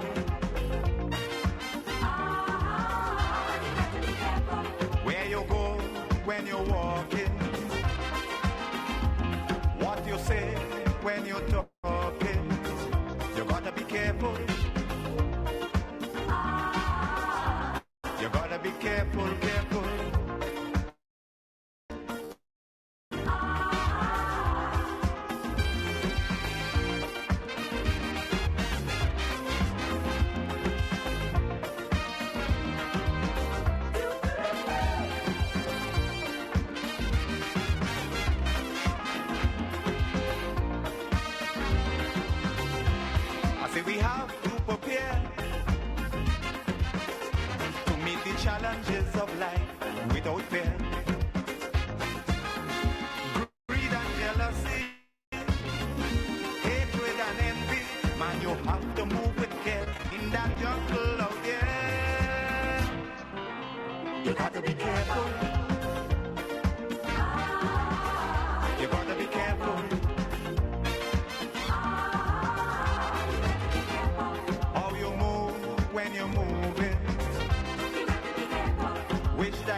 You gotta be careful, careful.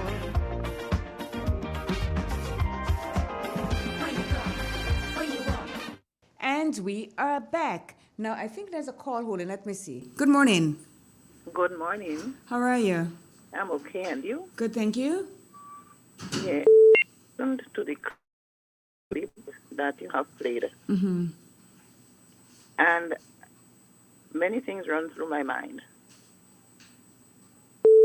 It brings back memory, not only to me, but I think it do for many others. Some people might be reluctant to call. It's because they're still trying to cope. Mm-hmm. Because this clip just refreshes you of the past. And it all boils down with parents. It starts with parents and it ends with parents. Now, that young lady experience that she shared, starting with her mother, we never know what her mother went through with her grandmother. Sure. What had happened to her grandmother when she came into the world. We could start that chain going back. Now, a chain is strong as long as the links are strong and set forth. Mm-hmm. Right? And it ended with her because she was, I have to say, the end of that chain where the link was strong, that she could have take a grip and guide her children, take care of her children in the right way so that they don't fall into that trap. Everybody don't have the same know how to handle the situation. And her mother must have gone through certain things. Mm-hmm. And she thought that is the way life is. Sometimes parents, the company they have, the friends they keep, the influence they have upon them, drive them to do certain things and to accept certain behavior from men, which they think it might be good because the friends tell them that. And it's not until you fall into the trap and you can't get out. Now you come and you have children, it happens, and you don't know how to speak to that child, and you just leave the child on their own. Mm-hmm. And the child fall into the same trap because they did not get advice from the parent, from the mother, to say this is how to go along life. Now, I had my daughter. And from the time I was conceived, I didn't know it was a girl, whether a girl or boy. From the time I was conceived, I start speaking to the fetus. Mm-hmm. People that say it's a child they cannot learn. When the children born, they're too small to learn. It's never too small. God inspired that. That is God's work. You speak to the child from the time the eyes open, they come out from the womb. You speak to the child, tell them what is good touch, bad touch. I was speaking to my daughter, telling her that. And one day she was playing with a little boy in the area, and he touched her. And he said something to her, and she run, come to me, and she said, Mommy, look what XYZ said to me. I said, this is a good thing I speak to you. So you know what was right and what is wrong. So you come to me. I said, that is what happened. Anytime somebody tell you something, especially the male factor, look what to do. When her father was bathing her, when he go to put on her clothes on her, drying her up, and then put on clothes, she locked her foot, he couldn't get her to put on pampers. Come and call me, and he said, look what happened, look what the child did.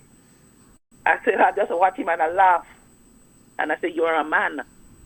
Though you are her father, but you are a man. And I said, look what I used to tell her. So that is where she exhibiting it. Thank you and so then much. I speak to her again, and that's how we could have put on pampers on her. You understand? Yes. We have to speak to our children. It all boils down, and it starts with parents, especially mothers. We have a responsibility that God gives us. Parents train the child in the way he should go. Mm-hmm. And when he's old, he will not depart from it. It's that boys go through the same thing too, not only girls. And it's so rampant now. Parents, take heed. Speak to your children. My father used to talk from his friends outside when he drink grog and he come home. He beating us for things we don't know about. Mm. And he accusing us, but we still had our head on. Though you beat us, we don't know about that. It never happened to us. You only hear it out there because it happened to someone else's child. You come and you're taking it out on us. You understand? Mm-hmm. We didn't go through that because we had our head on. You understand? Yeah. It happens every now and then. It happens to everyone. I mean to say it happens to people, but some of them, they just don't have the boldness to speak out because they're plotting. Yep.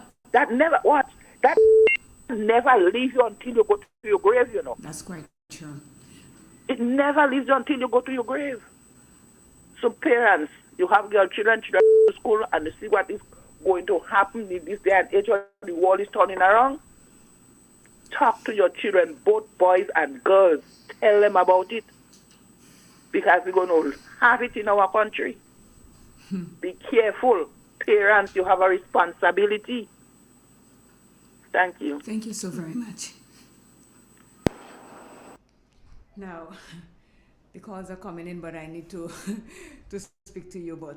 Caller, we're going to come to you in a minute. I'm going to lock you in and take you back in a minute. Maxine, Roya, both of you work here. Roya, you have children. Maxine, you have nieces and nephews. You heard the clip this morning that was played. Tell me, what you all make out of that?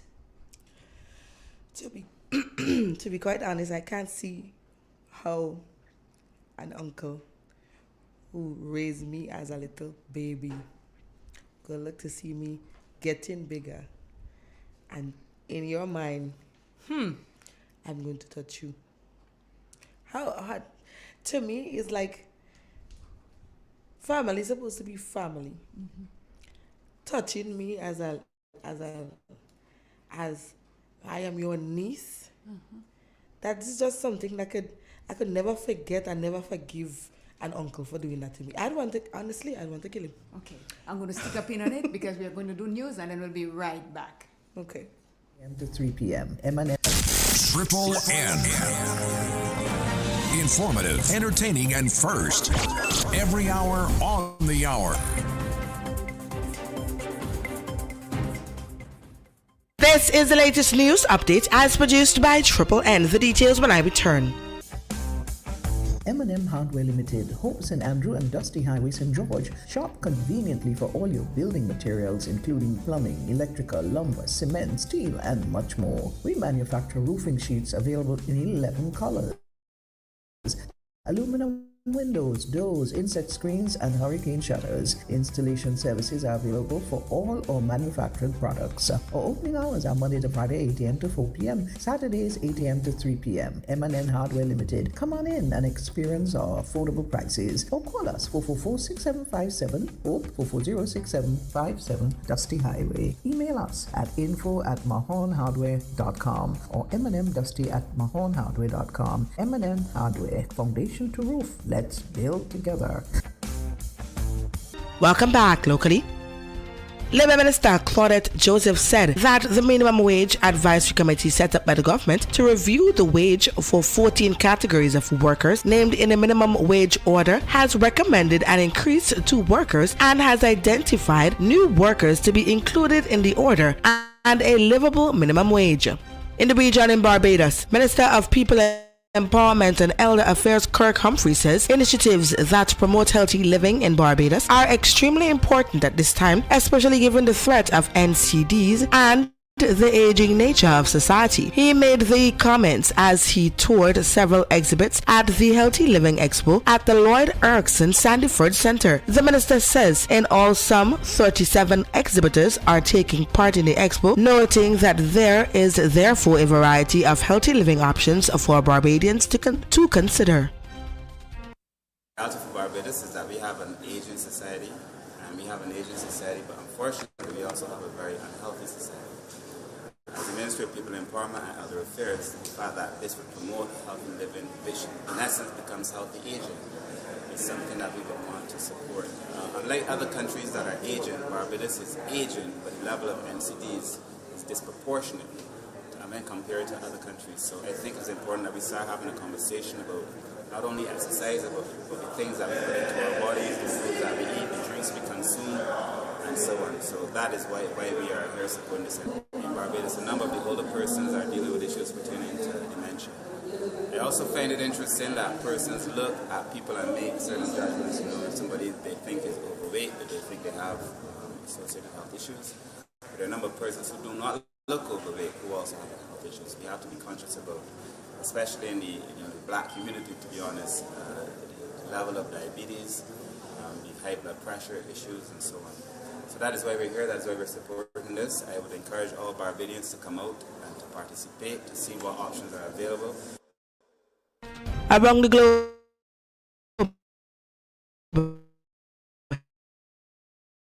Kenya champion in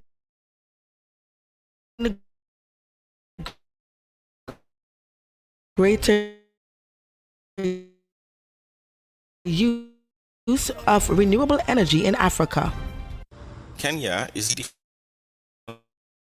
wasn't installed So that's today. very clean. We are not polluting the air at all. We are not raising the temperatures. We are not affecting the climate of the earth.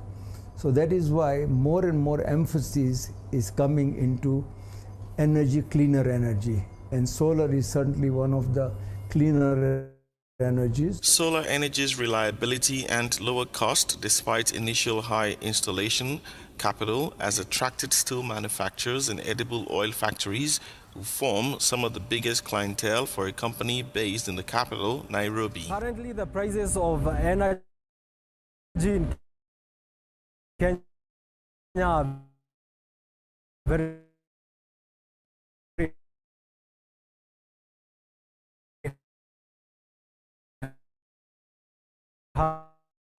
high. Commercial bills into expanding your production into agriculture and other sectors that will grow as a nation financially. During the inaugural Africa Climate Summit in Nairobi, President William Ruto echoed that Africa can manage to depend entirely on renewable energy. And in sports, a fan was ejected from the US Open after being accused by Alexander Zverev of using the most famous hit left phrase there is in the world. Produced by Triple N. I am your presenter, Maxine Twine. Thank you for joining us.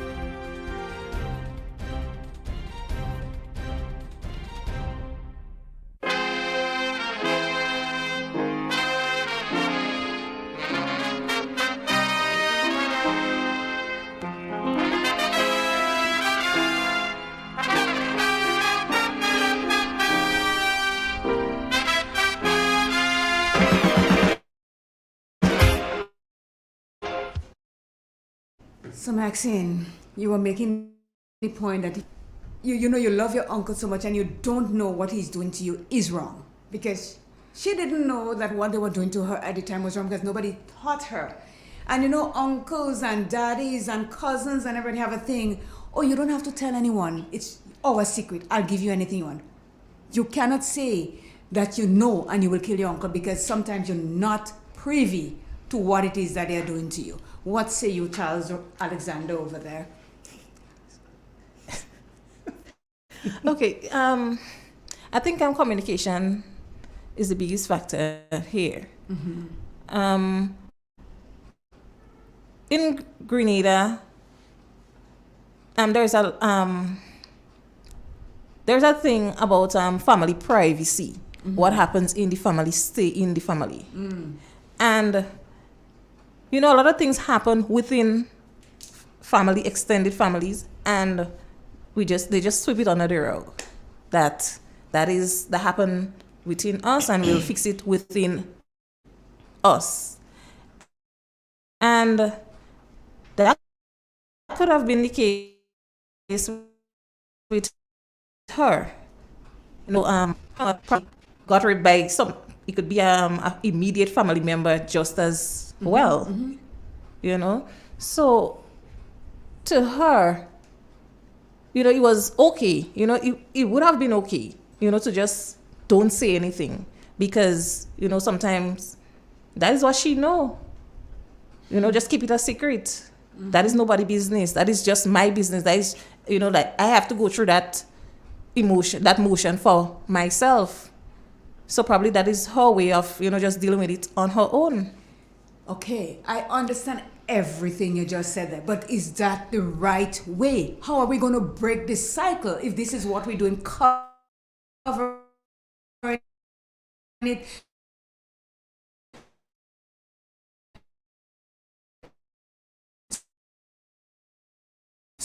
Sweeping it under the rug and let it stay. After a while, you start seeing lumps in the rug.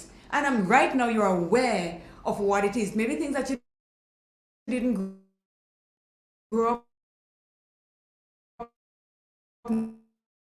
knowing, you know now.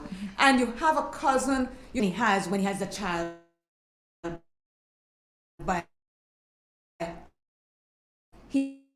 himself. In a big, big way. You don't have to be friends with your children, but you could have up when they have an issue or something not right. Because my son at one time he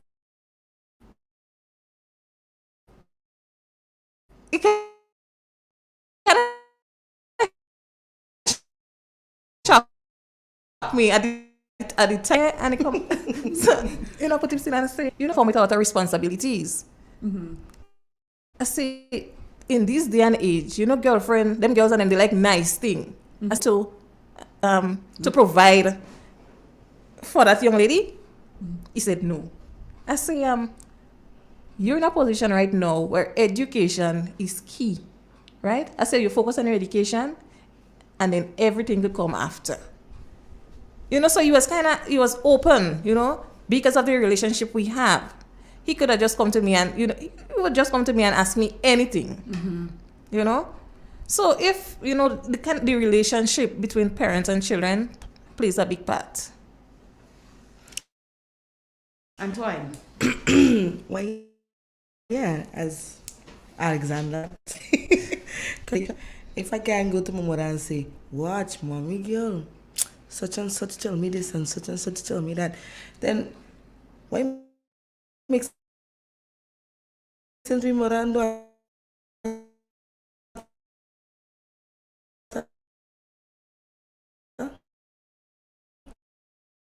Exactly. I can just keep everything inside. And I can go and say, mommy, I don't like what is one doing,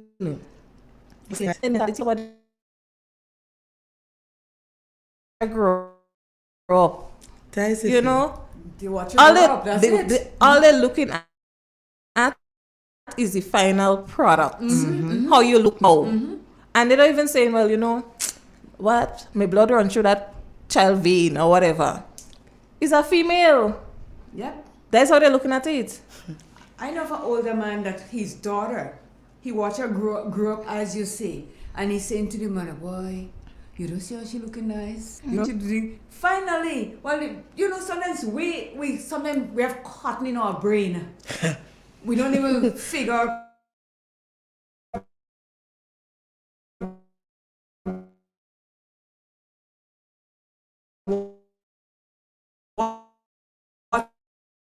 what's going on. If I open one eye close, because it will take him out to the frying pan anytime you touch your child. Of course. That is the weapon, the frying pan.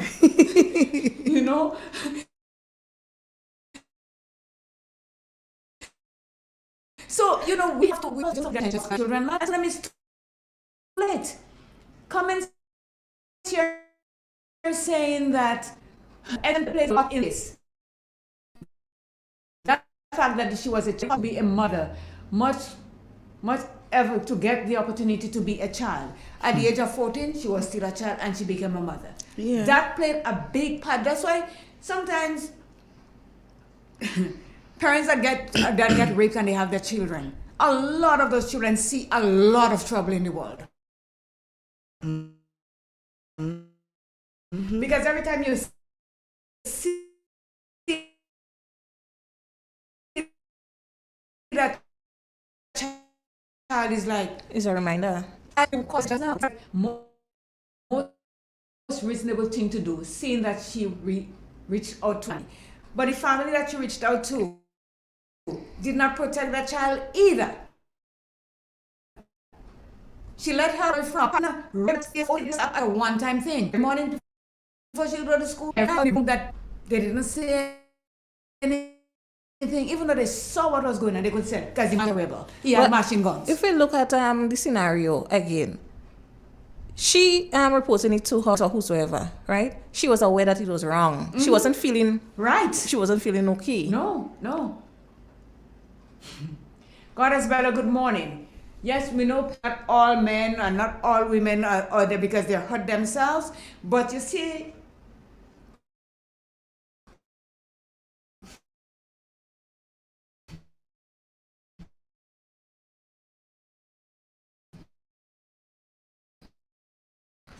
a whole slew of us are hurt. They don't like the pain. Why are you putting your children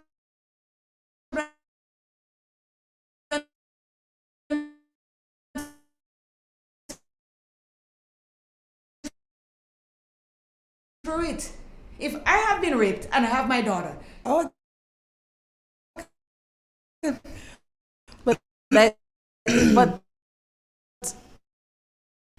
honestly, you have some parents.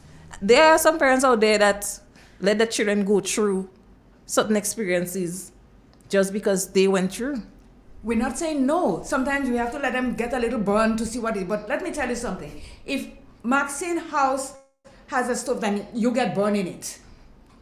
And I'm going to teach you the experience of fire by letting you go and burn yourself too.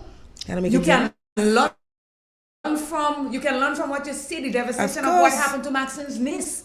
Or what happened to your son. Maxine can say, oh my gosh, child's son born and he has all these things. I would never want to go through that. So let me teach my children not to play with fire, not to play with matches, not to go close to the stove.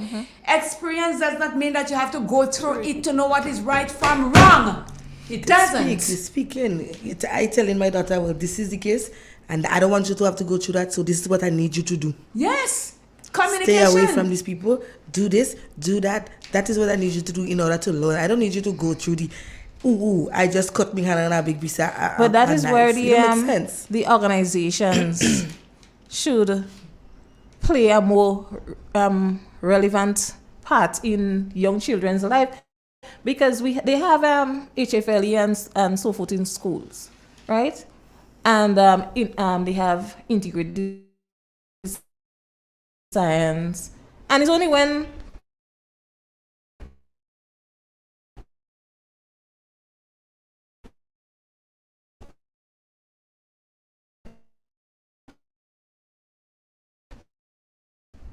you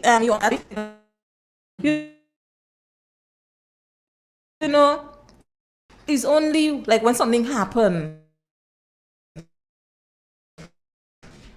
You see the when you need them. As I always say, we are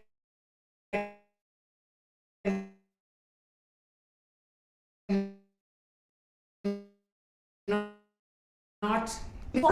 You think it's one child or 2, 3 children in Grenada or that is going through that? A lot of people know what's going on in children's life, and they watch it and they say, oh, you know what? That's not my child. It's not my business. Unless it doesn't hit home, no one pays attention. That's true. We have to think about everybody's home and everybody's child as though it's your child.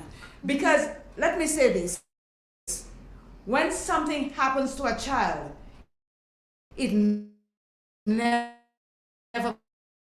goes away. Right through your life. Some children, some women or girls that was raped at the early age, you see them promiscuous to aspects. that little girl went through. Mm-hmm. Or sometimes you say, there's a nice looking girl, a cool looking girl. Why she do with that woman? You know, yes, they make those comments and the judgment. People, I always say, do not judge anyone until you walk a mile in the shoe. Don't put on the shoe for them because on your feet it might be too tight.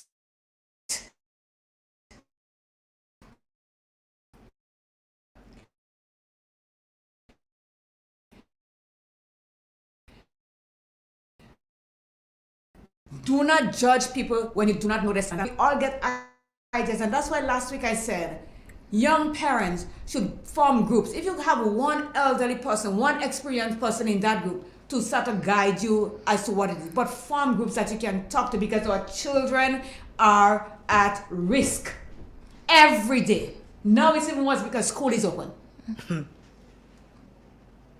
You know, you look at some children, school finishes at 2 or 3. All 5 o'clock I'm coming out to work and they're in their uniform up the road and they're making noise. And where are your parents? What are you saying? Are you telling your child you could lie and come home 6 o'clock and it's okay? Is it okay? Are you that friendly with your child that you do not want to know what time they should be home?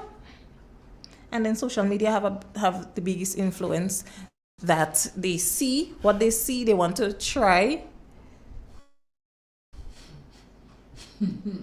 I don't even know what to say anymore.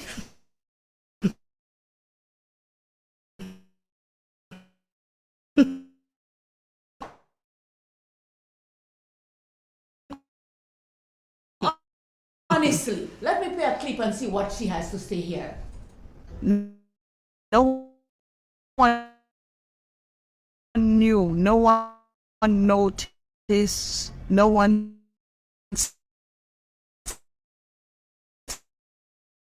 said anything. Since it was I was more Cinderella. I learned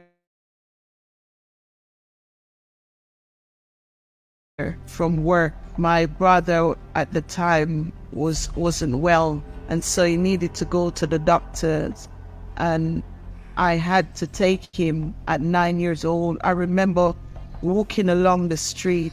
A lot of people was coming out and was looking at me, was kind of cheering me on, like, well done for doing that, you know, you're a good girl.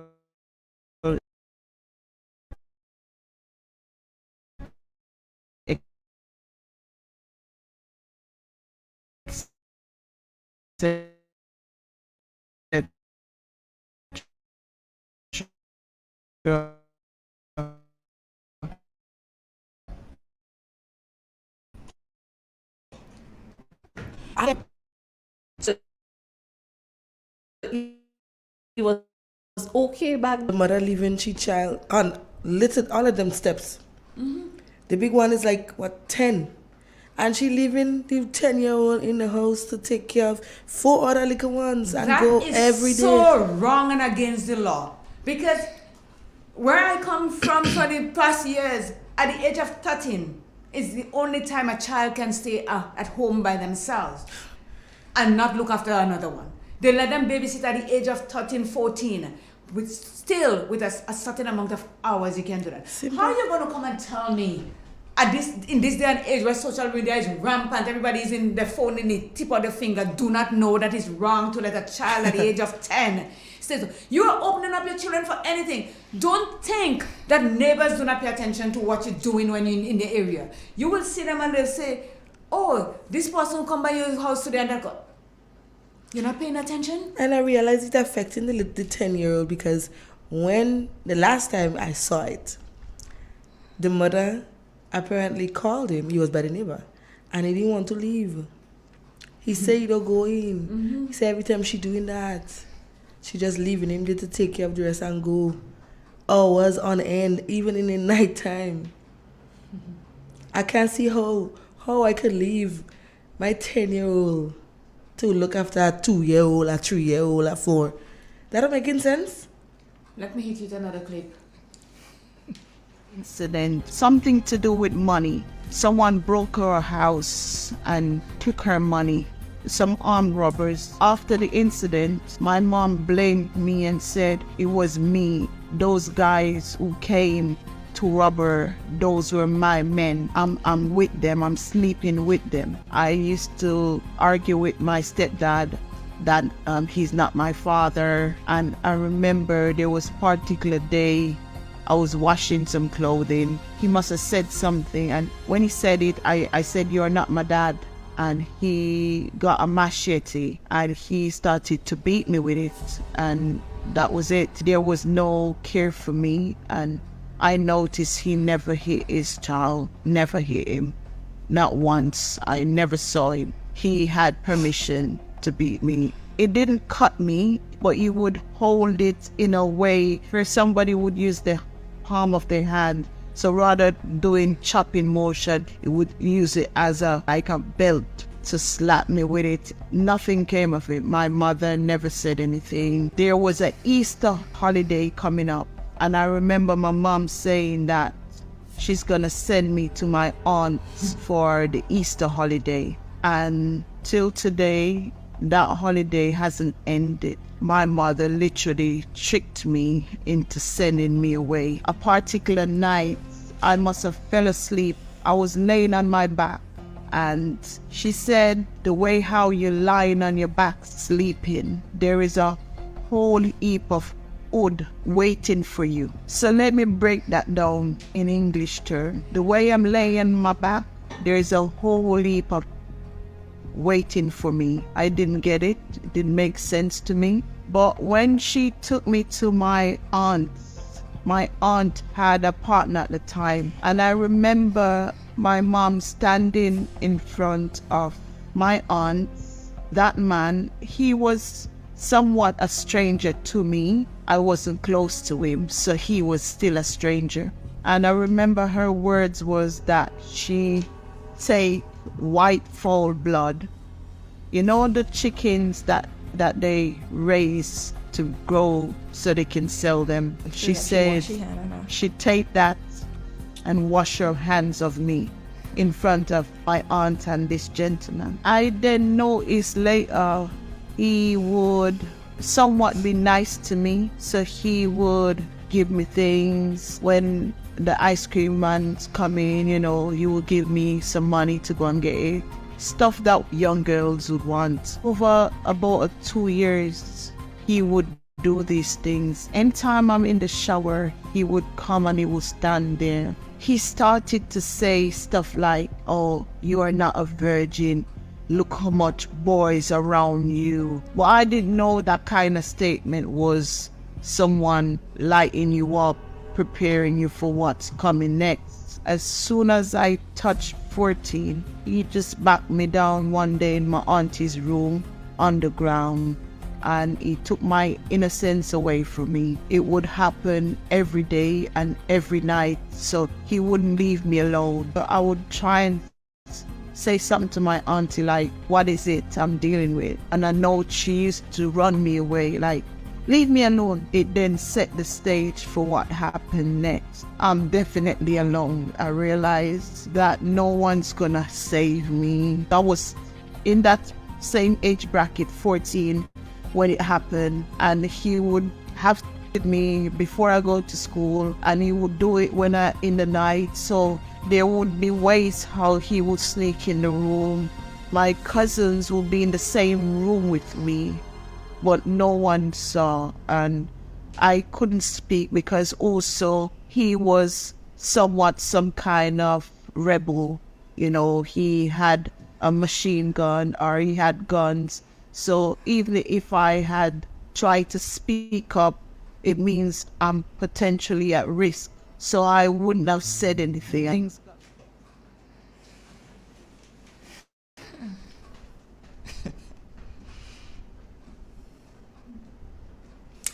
He's still alive? I could kill him still? Okay. So I don't know what to say. This one really bothered me. Because your aunt, the person that is supposed to protect you, leave me alone. You whole mother wash your hand on you. Yes. And you send me to someone because you do not want to see me. You send me to an aunt of mine, and the aunt is no better. You making this kind of statements as a mother? Where you laying on your back, you have plenty wood for you. It started off by her cousin. They blocked out what it, but her cousin used to push his finger in her vagina. That's how it started out. At the early age, before she went through all that, her cousin started it. And then it continued. You know, one way to then play this one, it is like...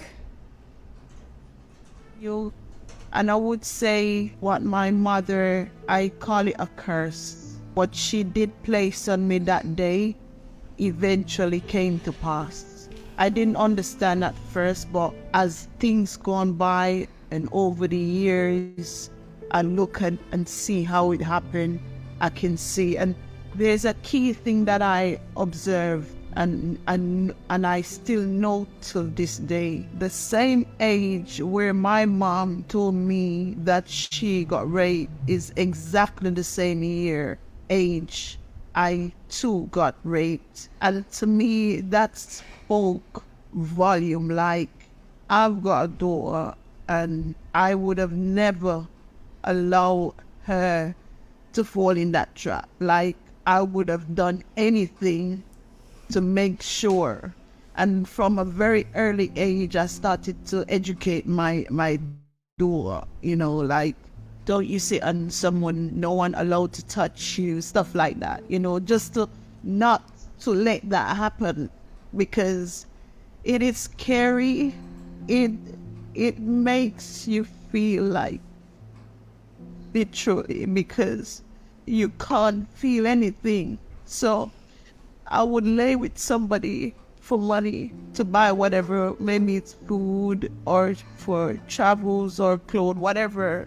And I will see the same person the next day or 2 days later, and I will walk past them like they're nobody, like they don't exist, because I wasn't able to connect with anybody, you know, I was so lost. Another thing that really gets me is that before it got to that, no one said anything. No family, no aunties, none of them spoke up and say, look, the way you're treating this child is wrong. No one said anything. I don't hate her. I'm actually sorry for her. This is why I come to the understanding that enough is enough. I'm not gonna be like her, because I was heading towards that same path. For years, I would struggle with my mental health. So for a good, I would say the worst part was for a good maybe about 15 years of my life, I was in a cycle, unwell over and over, couldn't get well. So even if I was well for 6 months, I would fall unwell again. So things just wouldn't stabilize in my life. I didn't know that it was all the years of abuse. I initially, and most of the people who came in contact with me, they judged me a lot. That started to manifest when I had my first child at 21. When my mom gave me away to my aunt, I remember that it was a 7-year period where she did nothing for me. She would never bought me underwear. She never checked if I'm going to school.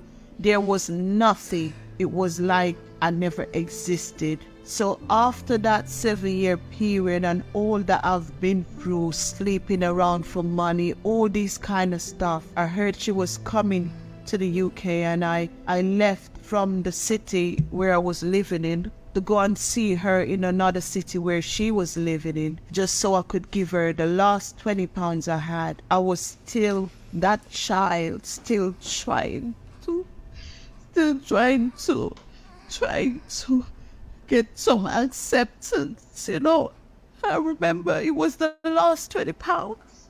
I said, if I send it to Western Union, it's not gonna be 20 pounds anymore. So I'm gonna have to try and get the money, go down there and give it to her. Because I said, at least when she reach, she can use it to buy a phone card to call to say she got there safe. I believe also that was a seed that I sowed on a spiritual level without even knowing.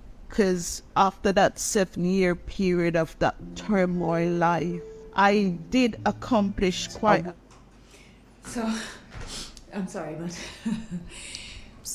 we have a call. Good morning. Good morning. How are you guys doing? We are doing. It sounds like this is a really emotional program that everybody's touching a lot of buttons. Yep. I'm hearing you guys talking, so I'm calling in to lend a male voice to the scenario I'm hearing here. And it touches males also in terms of seeking your mother's approval, love, and all of that stuff. A lot of households these days are headed by women. Some do a good job, some is not as good. Just as when you have a household with both male and female, it goes both ways. As we see it played out with the young lady in the audio that you're playing, it had a ripple effect through her life, and it's still affecting her this day. Even though she's done a lot of things to help herself and move on, it's still rippling through her life. Yeah, like a stone drop into a puddle, it just keeps rippling through. Mm-hmm.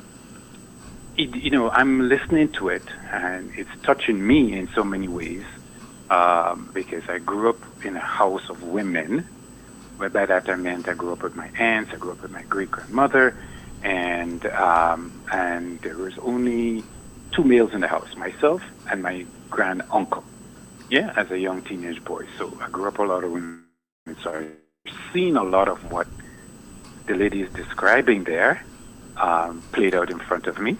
And as I grew and traveled and everything else, you see this happening, yeah? And I recall a story where I visited and I was interacting with my nieces. And I realized that in conversations, asking about it, and they knew nothing about their bodies, their developing as teenagers. So I took it on myself. I said, okay.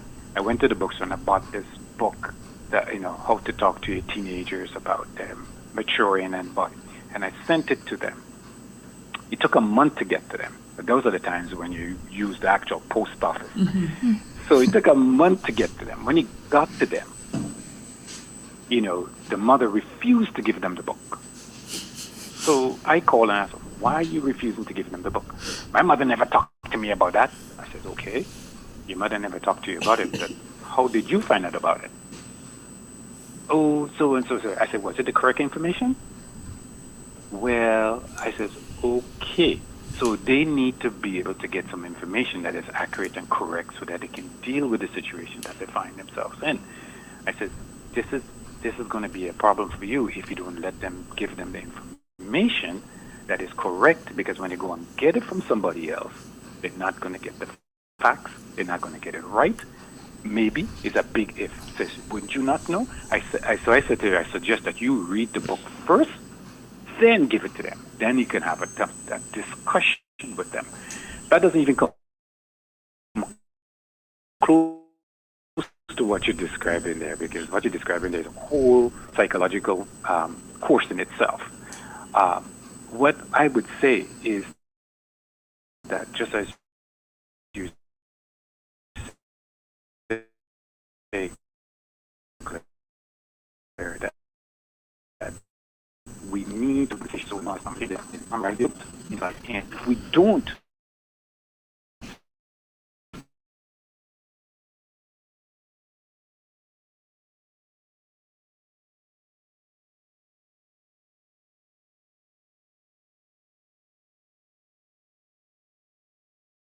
there's got to be a way that, as you suggested, that the younger people can start talking to themselves, amongst themselves, and bringing in adults that are trustworthy, that can guide them in some of these situations.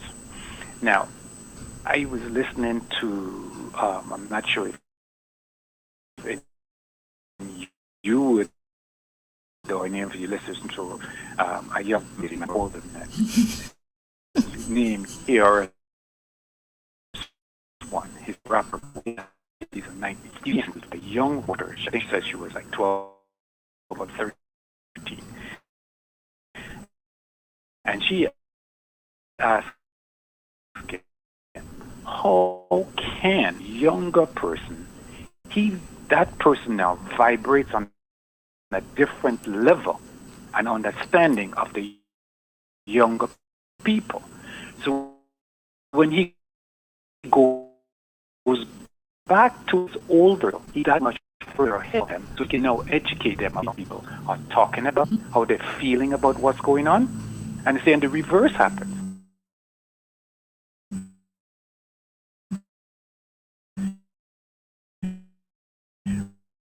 When the younger person never got. Sure.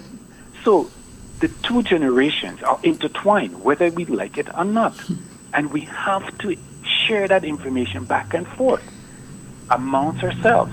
Otherwise, we are not going to go anywhere because the younger person doesn't have the information and he's struggling, how she is struggling.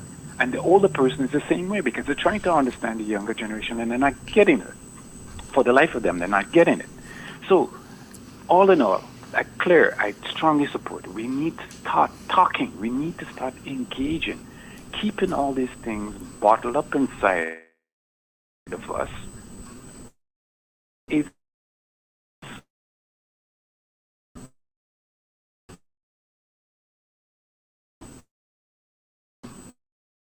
a problem. It's not about that help for people so that they can have some type of medical intervention. And we need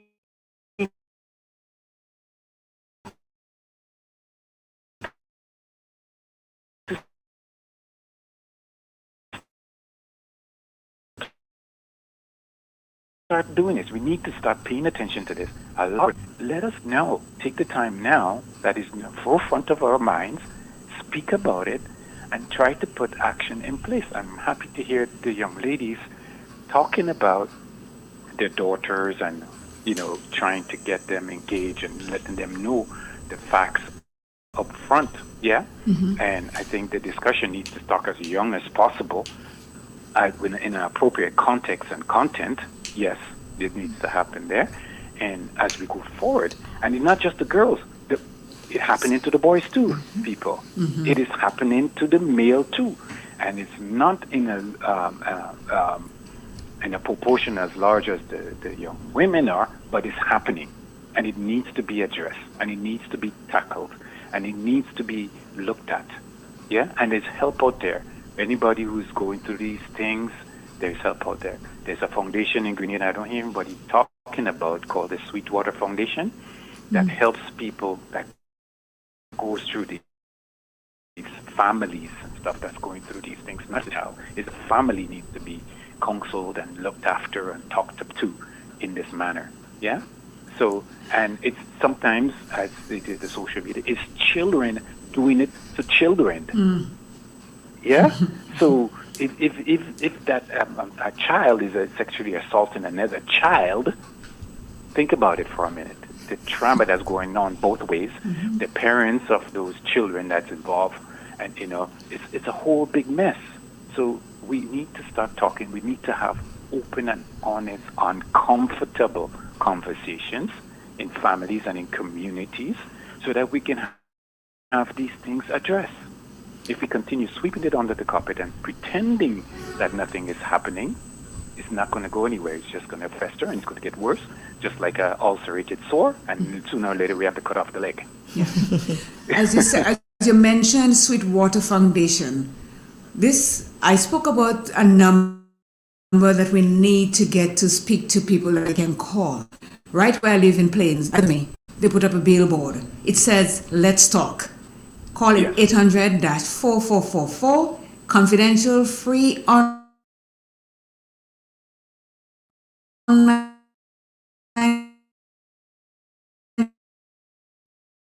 counseling. People use that line. It works. The caller that we're speaking to just mentioned Sweetwater Foundation, and I know I took that number to call. So I do not want any more to say. Just go ahead and speak. Well, that's my contribution today. I just felt compelled to call this morning because, like I said to you, it's not just the sexual part of what she's talking about. That's I'm talking about it as a point of, that relationship with your mother, that relationship you seek in their approval.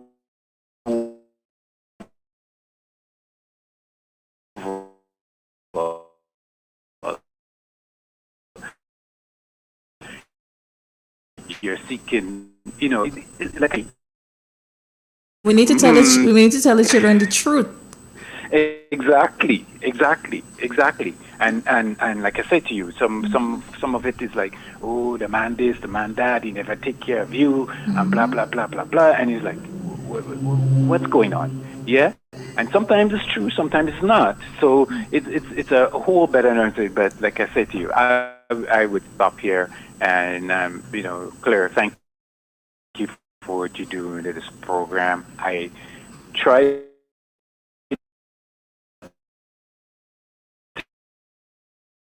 to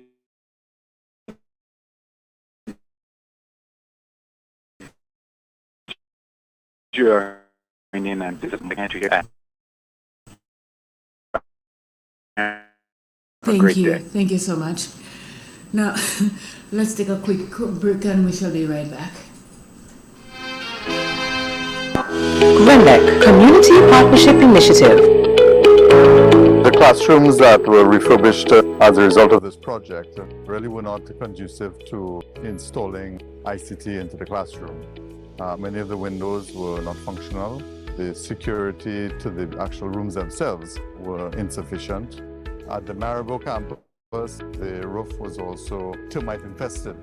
The college is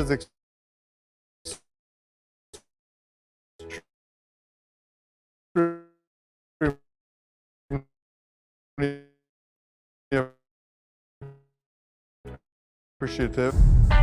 The first you think it is make it to your expectations at the best possible. You need to visit when looking for products made of the finest local. They deliver and install no transmission fixtures. Is ensure that stores and finished kitchens, supplies mattresses, and restores antique pieces to look like the first day they were made. Hey, give us a call on 442-4645 and 442-9726. Classic Furniture, Grenada's homegrown furniture producers.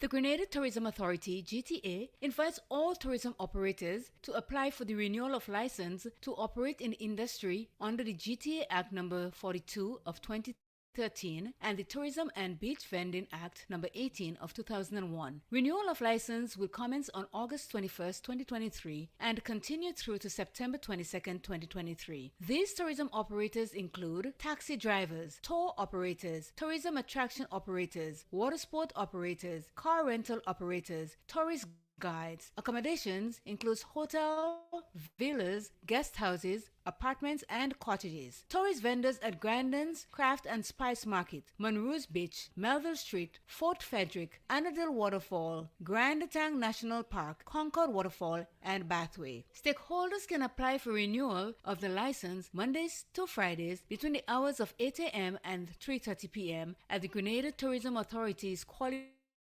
Assurance Department, Burns Point, St. George. The GTA is working with stakeholders to develop the tourism industry in Grenada, Carriacou, and Petite Martinique. For more information, contact the Quality Assurance Department at telephone number 440-2001 or 440-2872. Or you can email at www.puregrenada.com/quality assurance.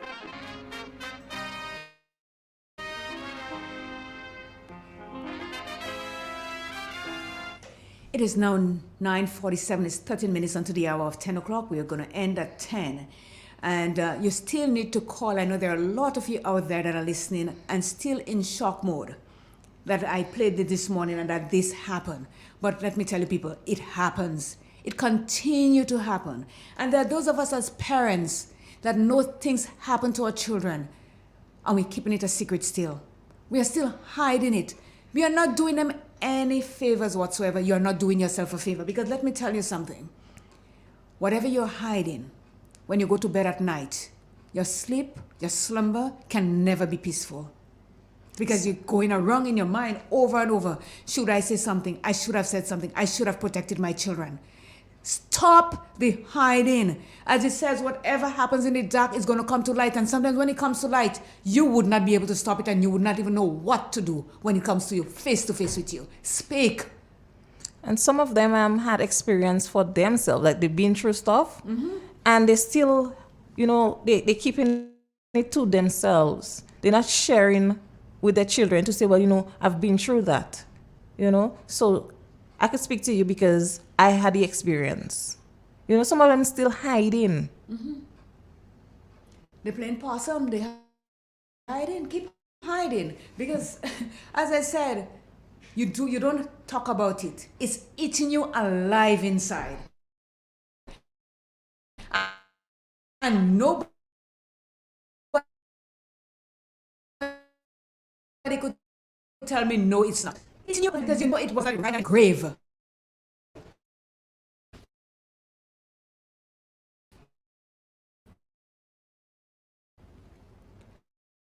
But if you speak about it, I'm not the only one that it goes through. I thought it was just me. And that's also opportunity for you to forgive the person, because when you speak about it, it's like the relief you get. You say like, all these years of holding that, and I finally speak about it. So like it's a chance for you to feel light. Yes. And take that burden off your shoulder. Yes. We have a call. Let's go. Morning. Good morning, Claire. Good morning. Hello. Good morning. Aren't you hearing me? Yes. Claire, this part of what you're speaking about, speak up when something happens. Sometimes, yes, we're willing to speak up, but sometimes there is a fright in our heart. Sometimes we are frightened of what our parents are going to do to us. But the best solution is to speak. Even though you don't want to speak to your parents, you speak to someone out there. Sometimes someone out there might say, I'm going to talk to your mom, and you might be so frightened. No, don't speak to mom. Better you tell someone else. And someone else might bring it further and help you to get the assistance you're looking for. And I know it happened to me. And in my childhood, yes, it was my first time. When I went home, I talked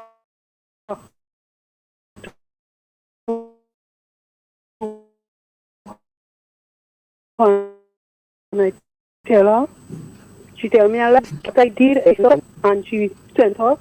But what I did, the big boy, me and his age, or what I did, I told him what happened. Because what that guy did, every time we go to get a provision, he would send the smaller set to buy cut cake, buy a little cake, and then the big one, would stay back.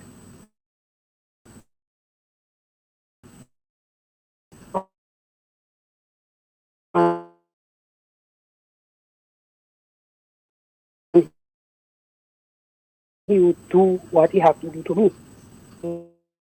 Watch. We will make a set up. Let me tell you what happened. I say, look, in your life, I don't have. I say, oh.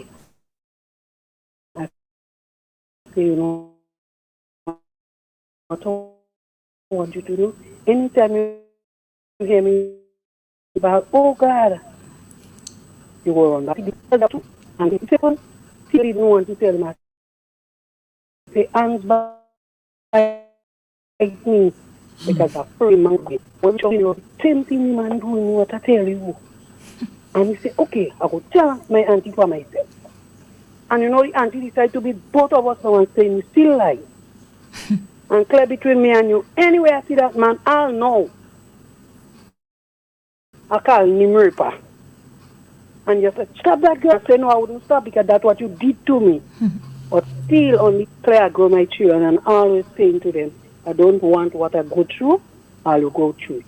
I say I went to school and I did fight in school. They had to suspend me, throw me out of school. I say I still don't want that father. And Claire fight it and I fight it until, God bless, all my children go to school and come out from school. And I thank God for that. They didn't go through what I go through. Thank So you so sometimes we much. have to sit down and speak to our children. Even right now, I have that granddaughter going to school, Claire, and I don't even a bone out for her because I'm on her back, talking to her, explaining those things to her, making her know what life is, making her know the dollar have to come from, letting her know how we have to spend. Things are getting tougher, but we cannot give up. But if we don't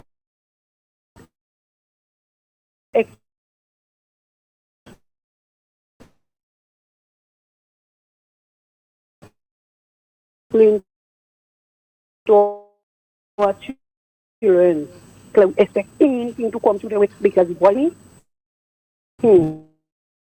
That boy tell me like me, what do them?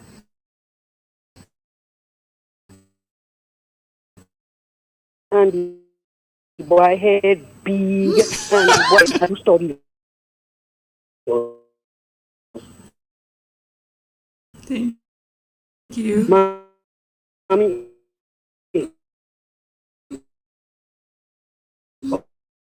but who they papi show the boy, and I give a privilege. Yes, I you said, have speak to to. him.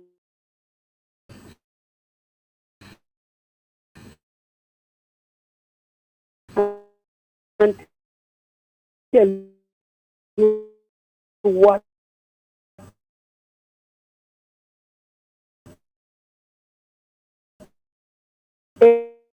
ever happened. That's the child you have to think about. That's right. But say 14, 15 going up, telling you that it's seen the period. No, because they know what to do already. Because why? They have been taught by social media and by their friends. And not only that, Claire, if we don't teach our children, Somebody else is going let to us teach know them. Yeah. when they monthly are.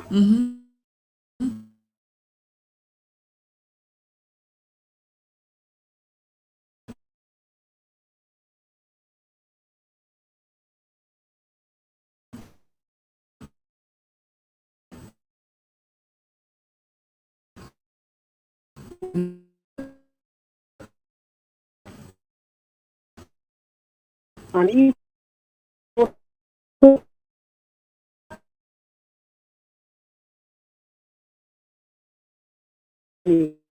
Okay. We have 4 minutes left on the program. That day. We have sorry. Time the 21st reach. The mommy to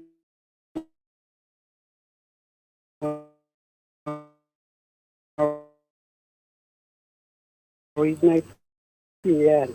Good. You have battery? Okay, so let me tell you.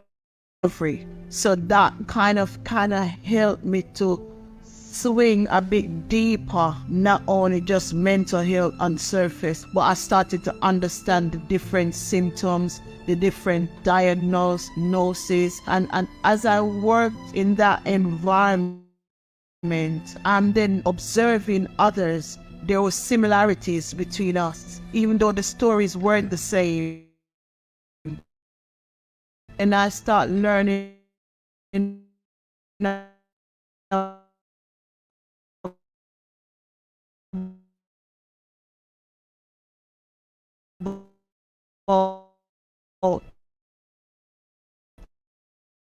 the somatic and about the nervous system.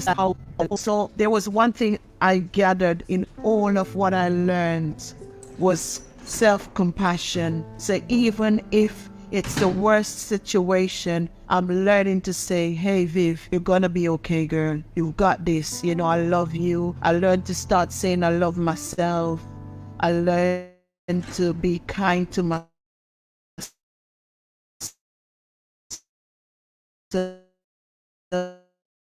I had a journal that moved rappers, and I remember I would go to that journal and I would cross out all the things that said I replaced it. I would write things myself. I would start look in the mirror where I used to say I hate you. I start to look and I say, hey, you know how beautiful you are. I love you. You know, you're such a special person. So I begin to say things to myself that I would have wanted somebody else to say to me and didn't got it. I would say I'm definitely successful because I'm able to be 100 times over better mom than I was raised with, you know. And also my children, they too can say, Mom, you know, you come a long way. They were a part of the journey. I was that person who was judged. I was misunderstood. So it doesn't matter what you tell me.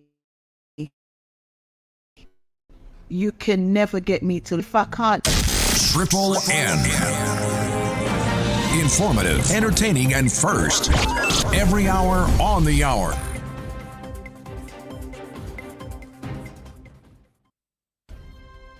This is the latest news update produced by Triple N. Details when we get back. In our part of the world, we need to be prepared for natural disasters like storms and hurricanes, even outside of the season. I'm sure you'll agree that keeping our loved ones, homes, and businesses safe, I came up with a few quick tips to help you stay safe. Familiarize yourself with your electrical panel, as it may be necessary to switch off the power during a storm or flood. Make sure you install a transfer or isolation switch to prevent your generator feeding electricity to Grenlex lines. If trees are too close to power lines, call Grenlec at 237 for advice. By following these easy steps, you will be well on your way to being hurricane ready.